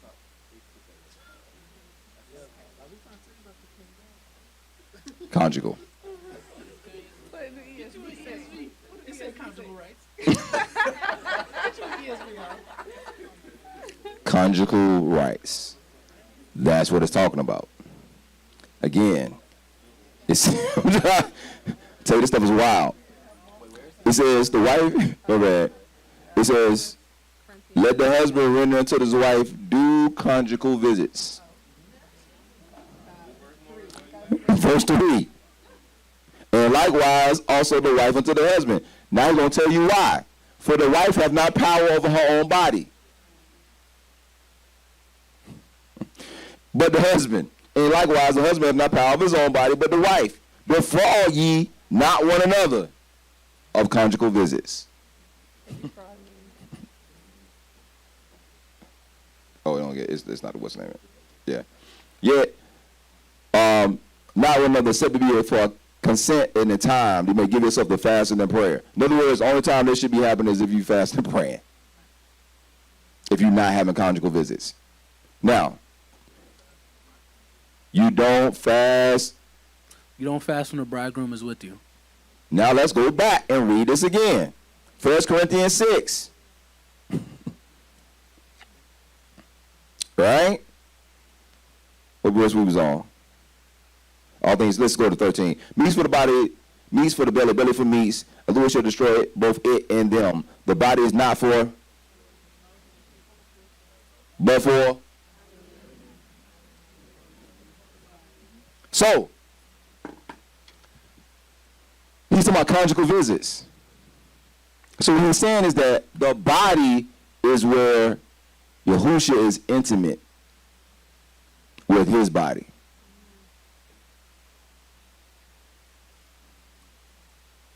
The body is where Yahushua is intimate with his body. So when you forsake the assembling together, You're defrauding Yahusha. his due benevolence is grounds for divorce according to the Torah. So it's grounds for divorce, but in this case that he's talking about in this time is grounds for that divorce for you is going to look like death or being cut off. That's what that is. So this is the thing. So when you come together to worship him, that's how you become intimate with Adonai. That's why he says the body is not for fornication. So what is he talking about? So now you go and give your ear to another person outside of the body. Adultery. Even thoughts. Yahusha says that if a man think, he's actually what?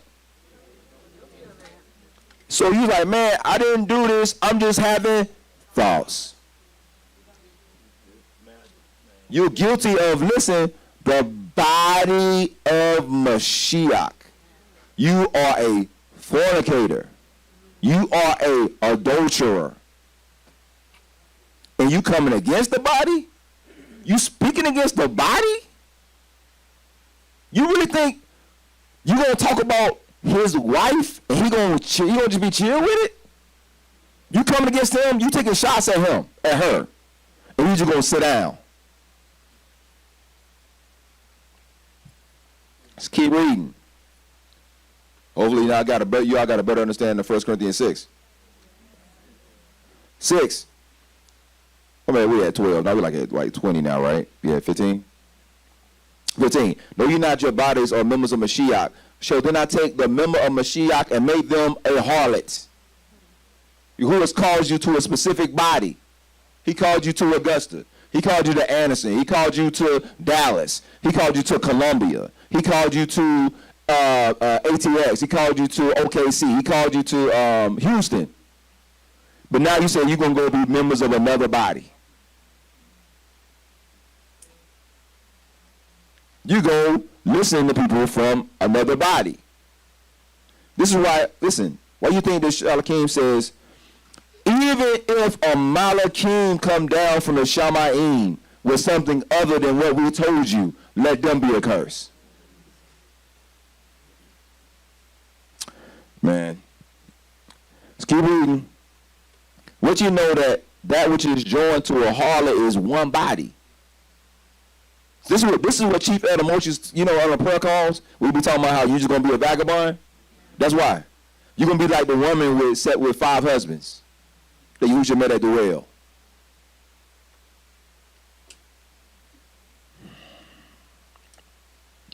What you know not?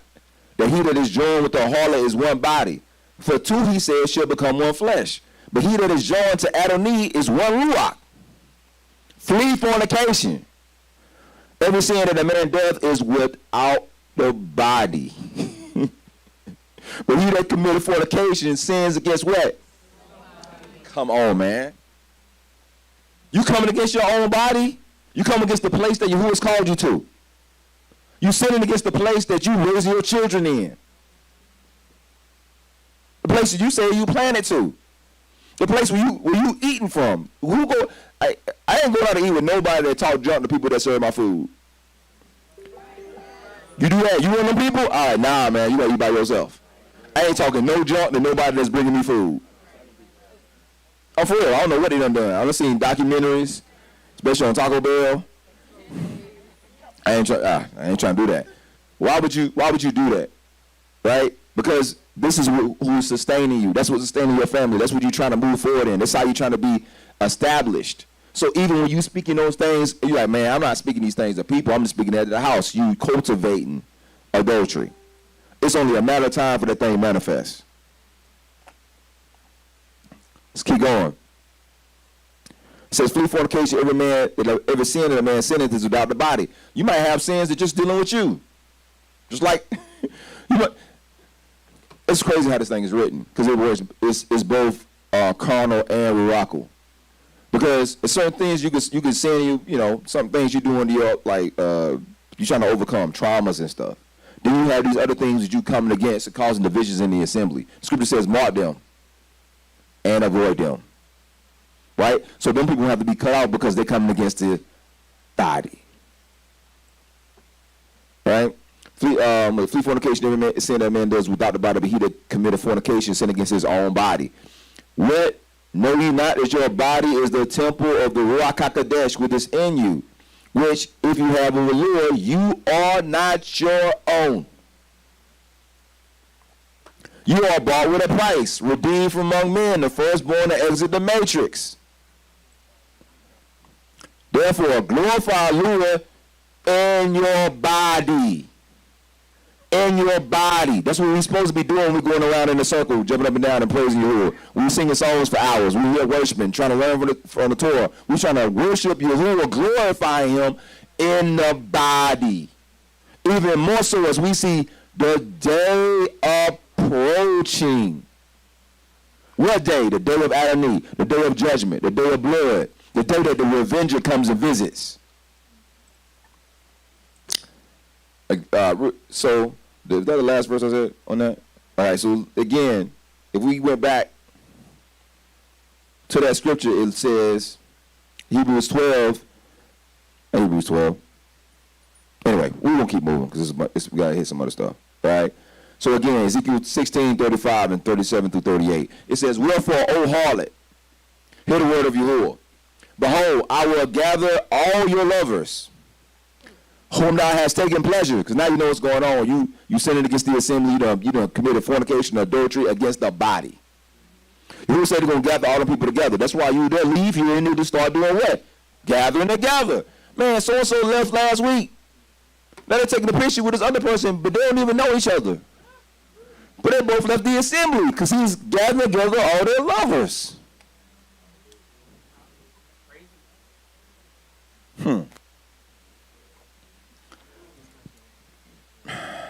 Behold, therefore I will gather all thy lovers, whom thou hast taken pleasure, and all them that love. This happened to Korah. Korah had a whole team of people that felt like Moshe didn't know what he was doing. Yahuwah says he gathered all of them together. Yahuwah told him, he says, I'm going to gather all, this is literally what he says, I'm going to gather all of them together and I'm going to kill them in a moment. He then told him, he said, step back. Then he swallowed them up. Lest you partake in their own judgment. With all them that thou hast hated, I will even gather them round about against thee.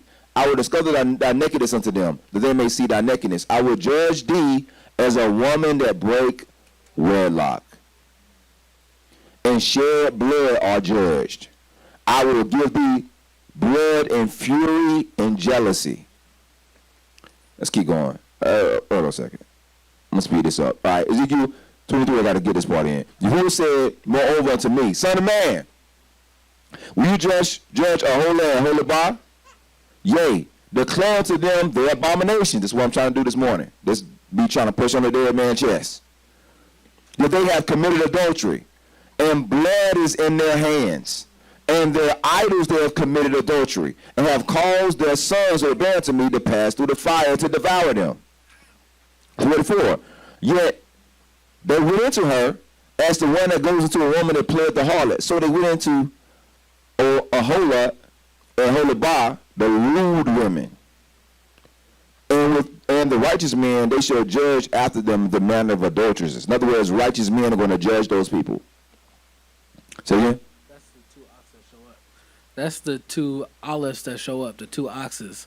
They show up to judge. At the end of the age, they just suddenly appear to separate Aholah and Aholibah from the midst of those who are faithful. Right. Just like the 10 virgins. 5 foolish, 5 wise. In a moment, a trumpet is blown and then somebody shows up to judge. Right. Same thing, the parable of the talents. In a moment, somebody shows up to judge who has been faithful. Yeah. Little women after the manner of adulteresses and after the manner of women that shed blood. See, keep going back to shedding blood, being guilty of blood. That's why Dawood says, cleanse me from blood guiltiness. That's what he's talking about. Because they are adulteresses and blood is in their hands. Right? So I was looking at Aholah and Aholibah, and I'm going to let the professor explain this. Yes, kids. Shout out to Alazar with the pick. Hallelujah. Okay. So, praise Yahuwah. Let me see which one I'm going to do first. Okay. So, we have Aholah, and then we have Aholibah. And so Aholah is H170. And it means her tent is an idolatrous sanctuary worshiper of a tent shrine, a tent woman. And I'm not going to go into, but many of you that's in the assembly are going to understand what I'm saying, because Mora Yahusha has said this to us in the last few weeks. And so the meaning of Aholah is one who exercises pungent or like defiled, stinky, strong worship, and is bound and submitted to their shepherd. So it's like they are, the worship is not a worship that Yahuwah is pleased with. It is a place of idolatry. It's a worship that's coming from their own flesh. It is not an acceptable offering, and so it's an idolatrous temple. And then we have Aholibah. It's a woman of the tent The tent is, it can be the tent is in her, and of course it is symbolic of the kingdom of Judah given up into idolatry. And so it says, the woman is yoked to a revelation and secured to her shepherd through her actions. So we also should know what that means is because we've been talking about this, that we should be at a point now where our actions are showing who we're submitted to. And our actions are showing who we're submitted to. We are seeing who our Adonai is by the things that we're doing. And so these are these two women. You got one that is thought of as exercising this defiled worship, but then you have the other one that is showing that they're yoked to this revelation, the revelation that didn't come from Yahuwah, this revelation that, or this security that didn't come from Yahuwah, but they're secured to a different shepherd, and you see it by the way they're acting. So there you go.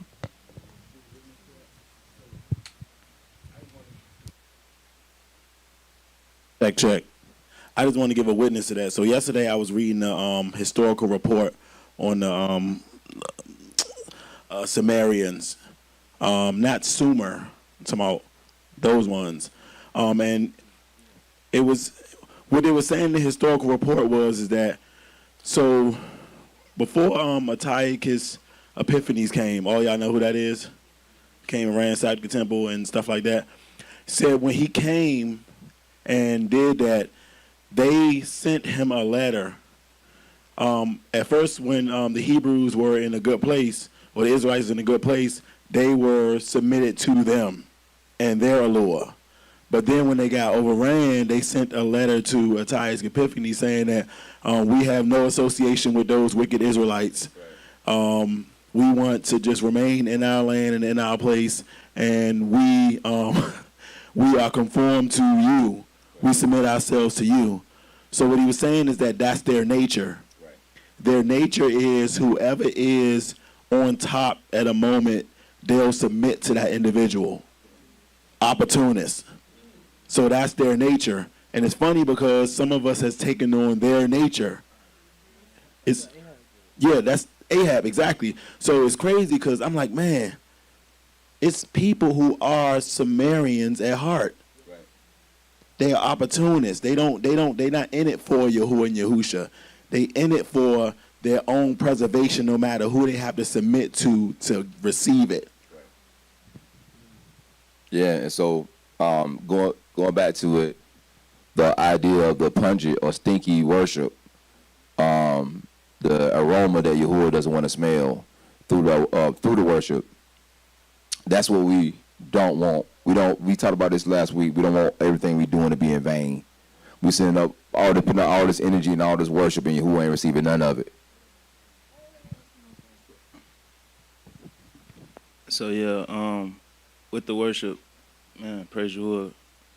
He don't desire burnt sacrifice, but obedience. Right. Obedience over everything.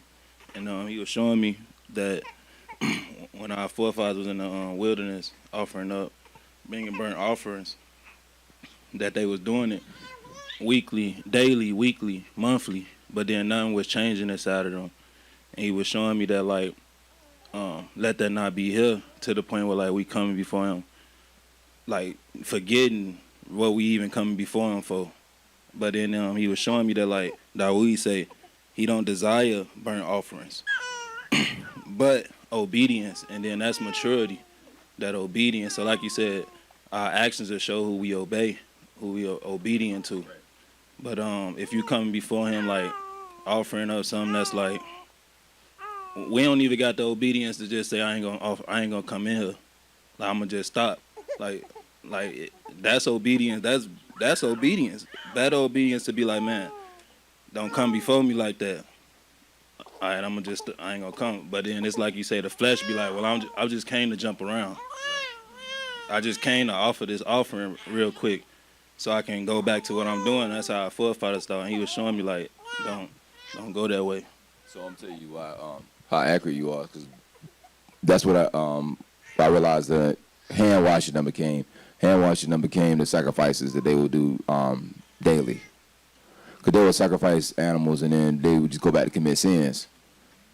Because the whole idea is that the innocent blood was supposed to remind them and bring them to a place of conviction but they was no longer convicted. They would just continually commit sin. So that's what hand washing became for people. They'll come in and pray and then wash their hands and go back to iniquity. A free pass to sin. Real quick. That's what the adulterous woman said in Proverbs 7. She said, I paid my vows. I brought my offerings to the altar, so now we can go ahead and make our fool of love in my bed. So it's a real mindset that people take on, that to where they feel like it's justified. Right. But Christian mindset. It's Christian. It's Christianity, because that's what Christianity was. But the thing is, unfortunately, some people are given to it. Right.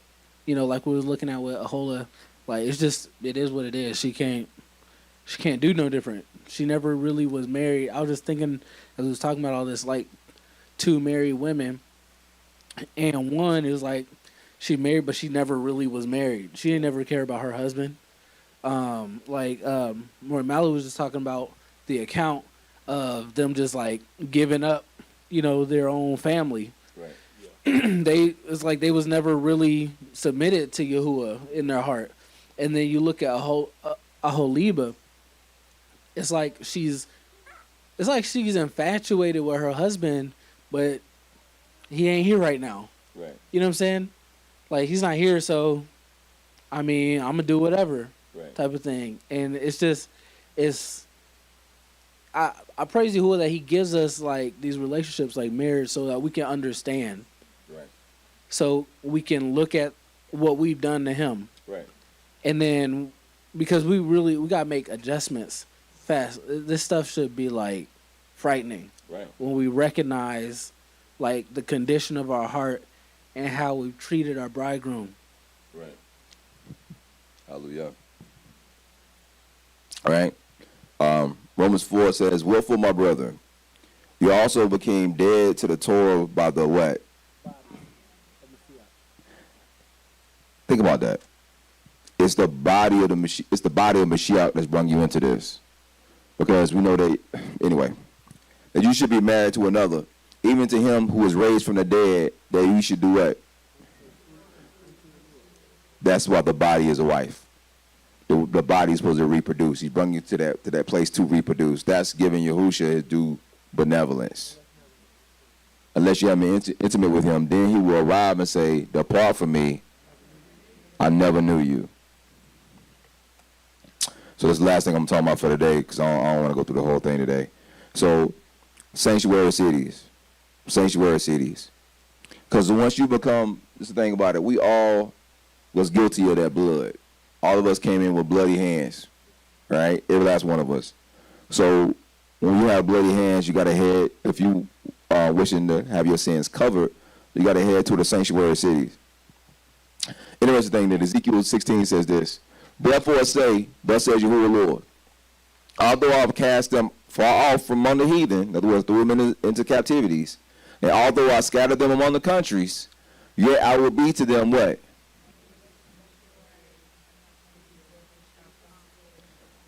Those are the assemblies, the little sanctuaries. So he says that even in the midst, in your captivity, I'm going to establish these little sanctuaries, the little sanctuary cities. So let's go to Deuteronomy 21 real fast.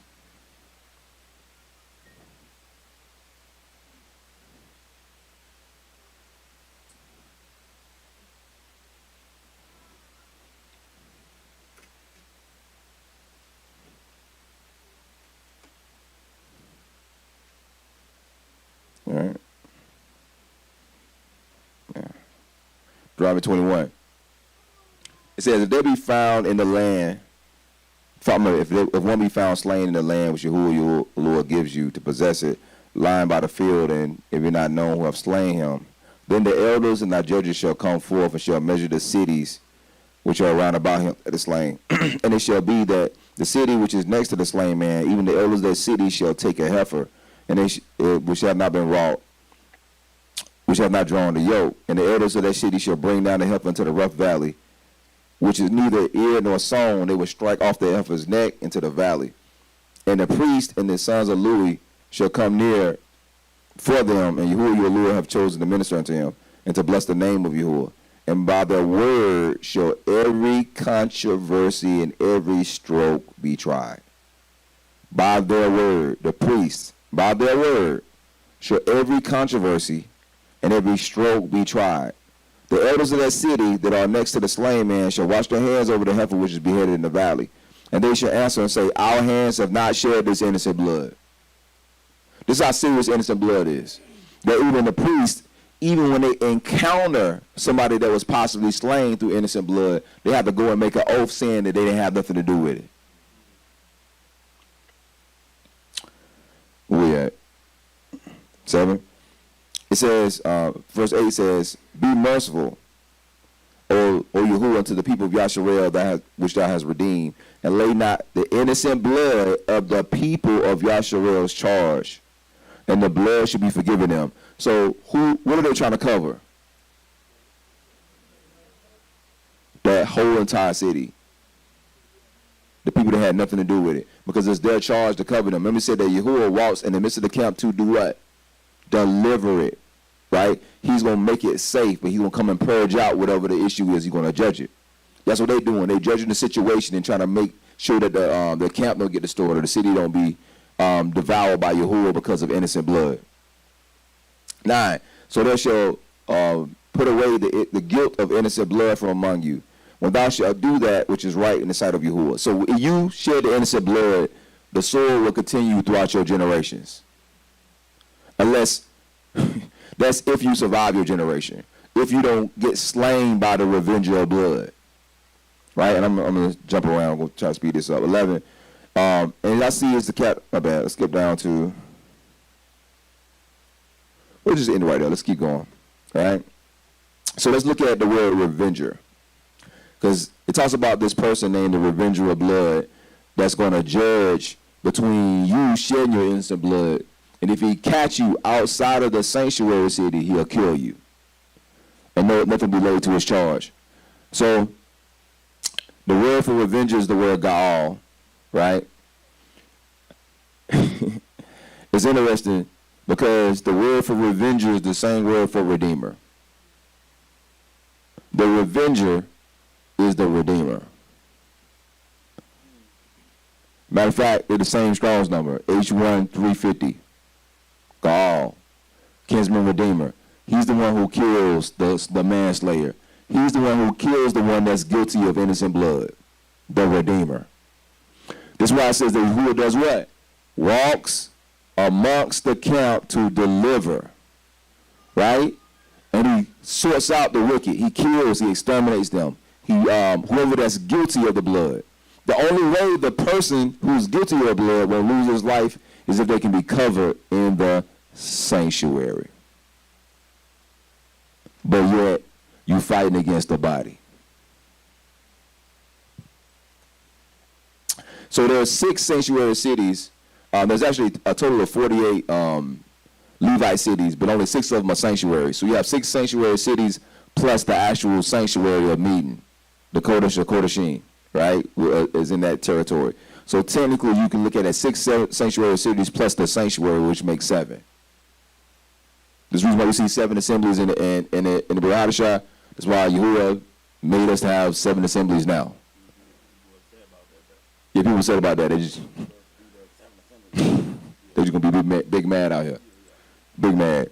So Yahuwah has set up, and think about it, even how he has in the captivities. When you're in these captivities, they're in different what? Cities. Different places where, let's say you live on the West Coast, where you can meet in the West. Let's say you in the East Coast, we have the assemblies on the East. So there's a place that people can travel to receive sanctuary, even in the midst of the captivity. So let's keep going.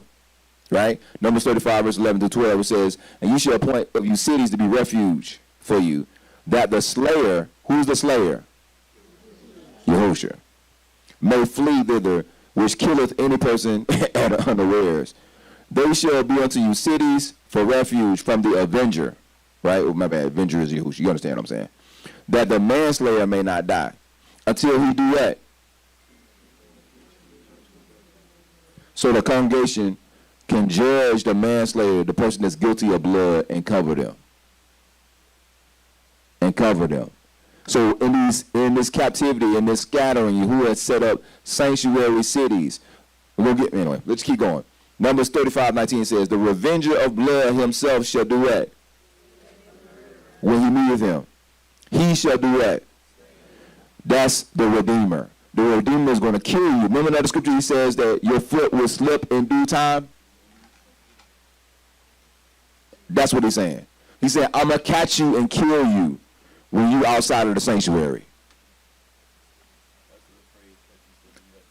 That's exactly where it came from. And catch me outside.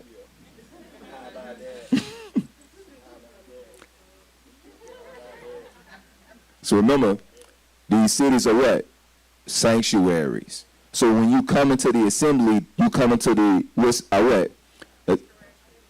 A sanctuary city, and also amongst an assembly of what? Innumerable Malachim. You come into the place of safety. So when you start fighting against the body, when your hands is guilty of blood against the body, what you're doing is you're going to put yourself in a place where the congregation is going to have to put you outside of the camp. And you're going to bear your iniquity. You're going to bear your blood guilt in the streets where the Redeemer, which is the revenger of blood, is looking to kill you.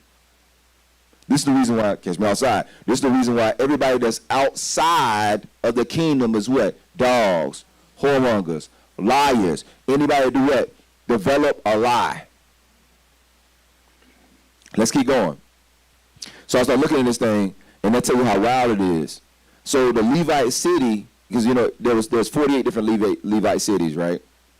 And then you had the sanctuary cities. So the Levite cities had to be so literally they encased the city. The Levites were a tent wall that went around the city. Numbers 35 verse 4 said, the suburbs of the cities you shall give to the Levites, or shall reach from where?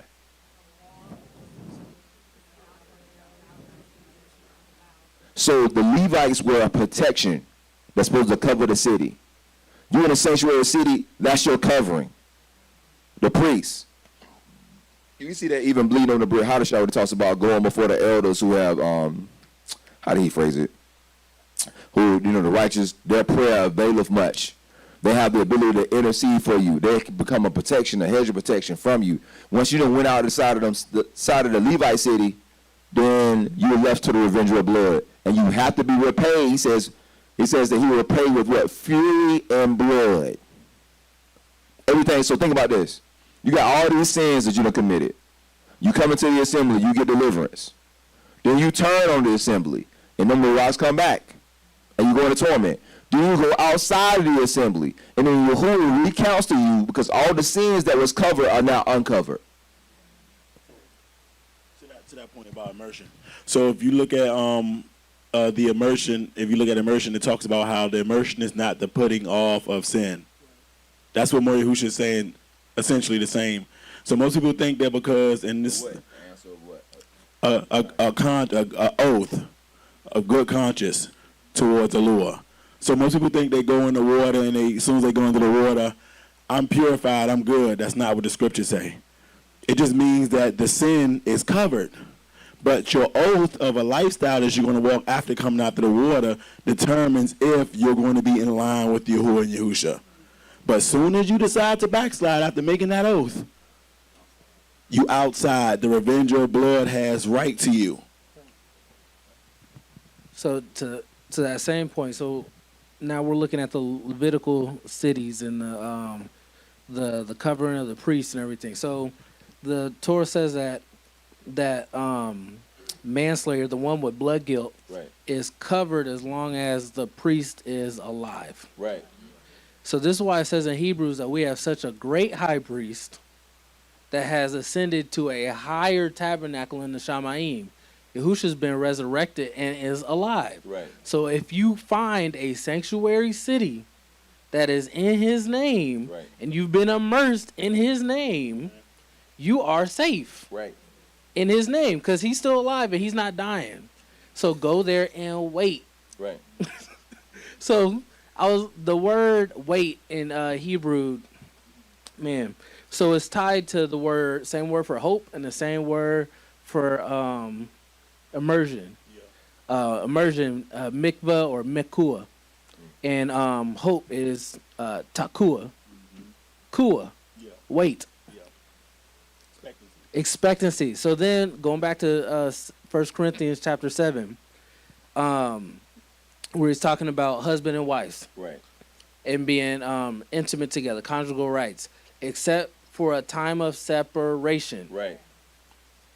of prayer. Do not give Hasatan The advantage. the advantage. Right. So if we already know we are in a sanctuary city where we're supposed to be waiting because we're currently in a time of separation from our bridegroom, Right. you better be praying. Right. You better, what's the email always talking about? Pray and watch and pray. Watch and pray. That's what Yahusha told them. Yes, Yahusha said watch and Yahusha was the sanctuary city for the disciples. Right. exactly. That's why he said nobody who was given to me, I lost them. Them high priests, they wasn't losing people No. unless the person left Right. his covering. They uncovered their own nakedness. That's why a man's wife is his nakedness. Right. He covers her. Right. Adam, just to touch on the sin of the body part real quick. Adam's wife was made of him. Right. Yahuwah put him to sleep, cut his side, took his rib out, formed his bride out of himself. Right. Yahusha went up on that stake, and his rib Right. got cut in his side, Right. and paid for his bride in blood. Right. That's his body. They are formed out of him. Hebrews chapter 2 says that he who sanctifies and those who are sanctified have the same source, made of the same substance. That's why when we look at this marriage stuff, we really got to understand that if we find it in us to have emunah in Yahusha, Right. and then we find a place where we can be a sanctuary, Right. where we can be covered, where 2 or 3 can be gathered in his name, he's there in the midst because you're made of his substance and you come in his name. So now you can wait on him Right. together like those 5 wise with the oil. Right. They was watching and praying together because they know we're separated from our bridegroom right now. Right. So we're going to stay put here. We're going to receive the word here. We're going to keep our instruction. We're not wasting this oil. We're not pouring it out. We're not doing. If you're lacking, I'm going to pour into you a little bit. Right. When I'm lacking, you're going to pour into me. Meanwhile, somebody else, they could not hold on to the oil. They couldn't keep the word in the wilderness. Right. And so they couldn't be formed with the body. Right. So they were outside the city. So then when he suddenly appears, all that's there for you is blood guilt. Right. Right. Just one more quick point. For those who's looking for that scripture, it's 1 Peter 3:21, right? And it talks about in the preceding verse, 8 beings were saved through water. But in verse 21, this is what we're saying. Exactly. It says, which figure now also saves us. So people figure that water saves them, right? He says, immersion, not a putting away of the filth of the flesh. That means it's not a removal of it. It's not absolution, right? It's still there. It's just covered. But an answer of good conscience towards Elua through the resurrection of Yahushua HaMashiach, which means that your sin is ever before you.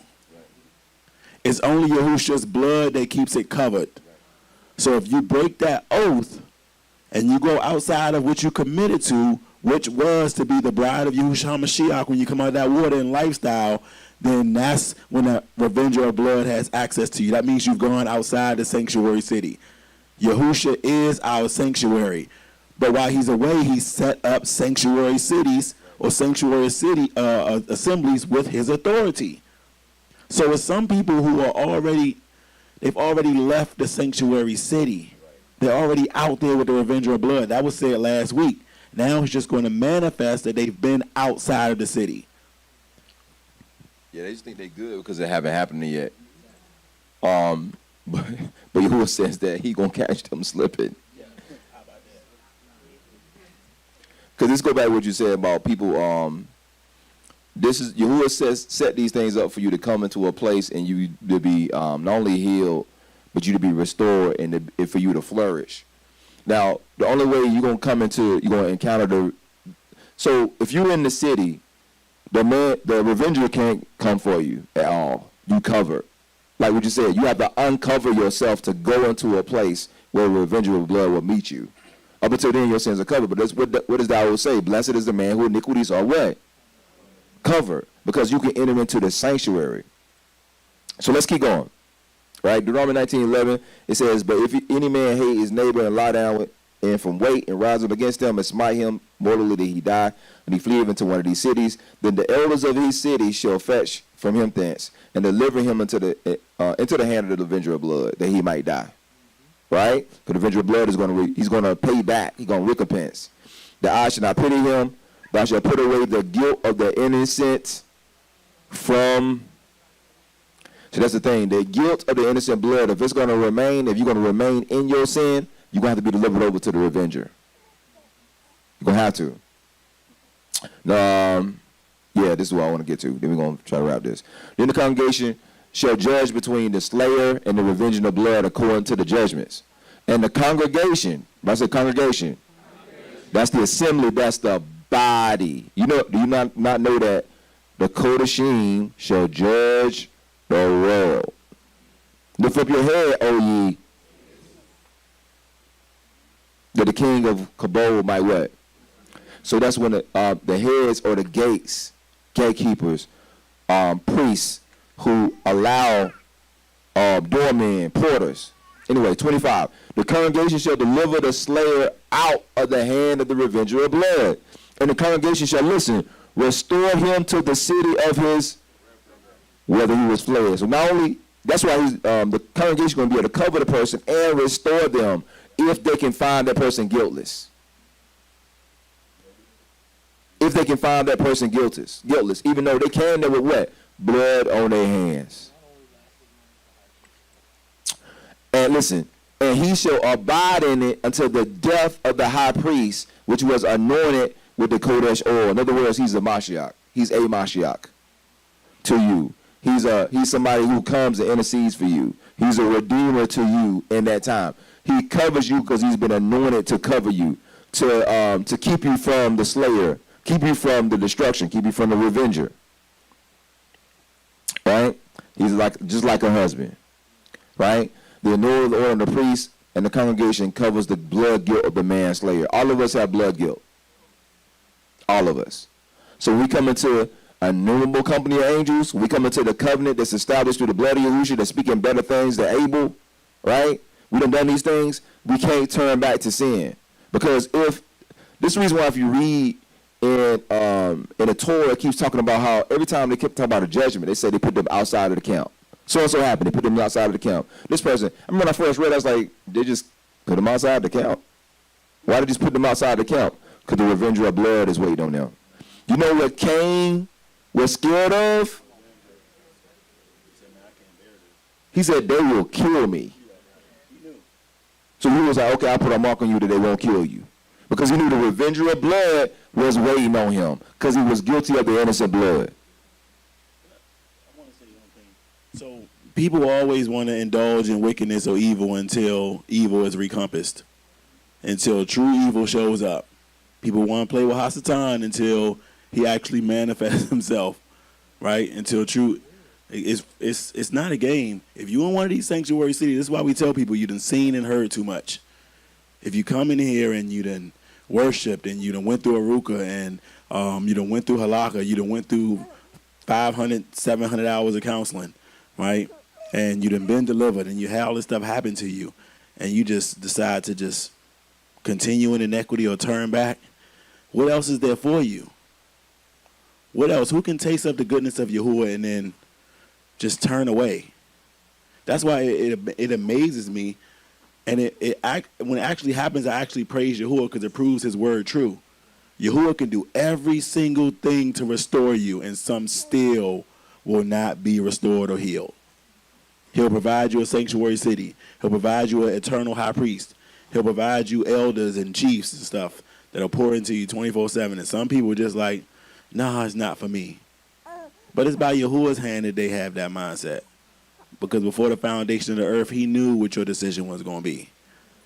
So praise Yahuwah for those who are continuing in the way. Right? We rejoice because of those who are committed to the body of Yahushua HaMashiach.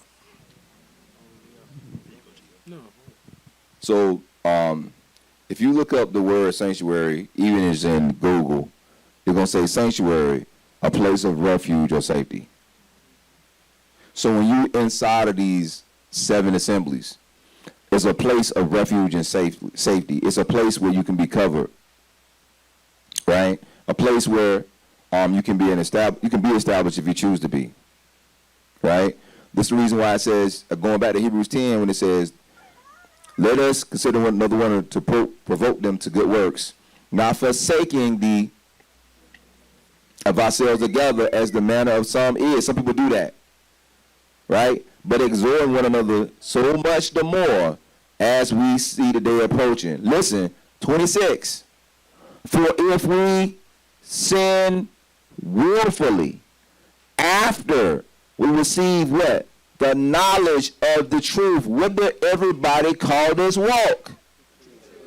You come in and say, yeah, I've been in truth for 5 years. I was in the church, you know what I'm saying? I came out of there, now I'm in the truth. Been in truth for, everybody everybody talking about the truth. Now you sinning willfully? You're willfully sinning after you done understood or known the truth? There remaineth no more sacrifices for sins. But listen, a certain fearful looking of judgment and fiery indignation, which shall devour the adversaries. He that despised Moshe Torah died without mercy under 2 or 3 witnesses. How much more punishment you think you ought to be worthy, who have trodden underfoot the Son of the Lord and counted the blood of his covenant where he was sanctified an unholy thing, or unkodesh thing, have done this despite Ruach of grace. You know what it says? Despite the Ruach of grace. That means the Ruach of grace is working on you and you working against it. He says 30, for we know him that said, vengeance belong to me. Why? The revenger of blood. Belonging to me, I will recompense, saith Adonai. Again, Adonai will judge his people. Remember we just read that earlier? It is a fearful thing to fall in the hands of a living allure.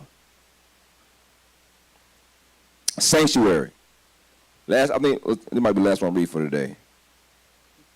Yeah, that's the last one I read for today. We ain't done with this. We're going to revisit this. Psalms 32, 1 through 2. Listen what David says. Blessed is he whose transgression is forgiven, whose sins is covered. Blessed is the man whom Yahuwah imputeth no iniquity, and whose ruach there is no guile. Why? Thou art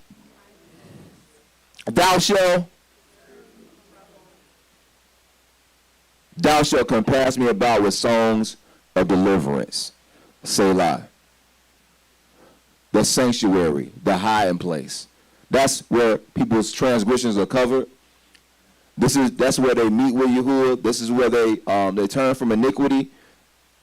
But they can't forsake the assembling of themselves together. They can't deny Yahushua his due benevolence. They can't come against the body. They can't be guilty of the body. Because whoever that's found with blood guilt against the body, the revenger will slay when they go outside the camp. So, there's more to this. We ain't going to talk about it today because it's already 7:16 and we went in today. Everybody tired. But the gist of it is that I'm going to keep bringing this out, and this is the word to, if you're in some other ministry, I'm not talking to you. If you're from some other ministry, you need to stop watching this video. You need to stop following Rebirth. Go back to your ministry. Wherever that ministry is, go find it. Go talk to your mother and be like, yeah, I'm coming home. Right? Don't follow us if you are part of another ministry. Right? Speaking of the people that follow this ministry, Yahuwah is going to judge us. He's going to purge us. He walked amongst the camp to deliver the people. He's the revenger. he will execute.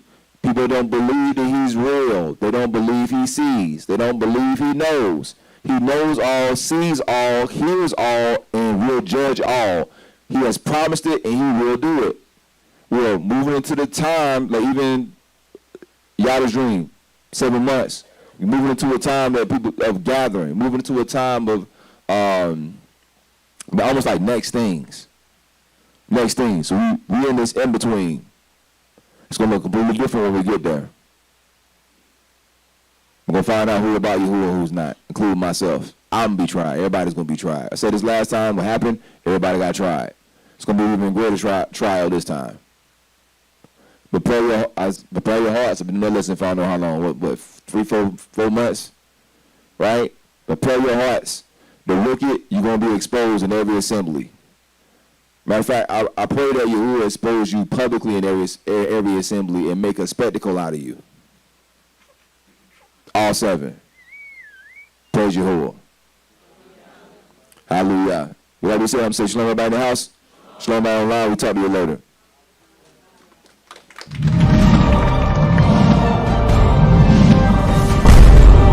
Rebirth of a nation. Hebrew kingdom building.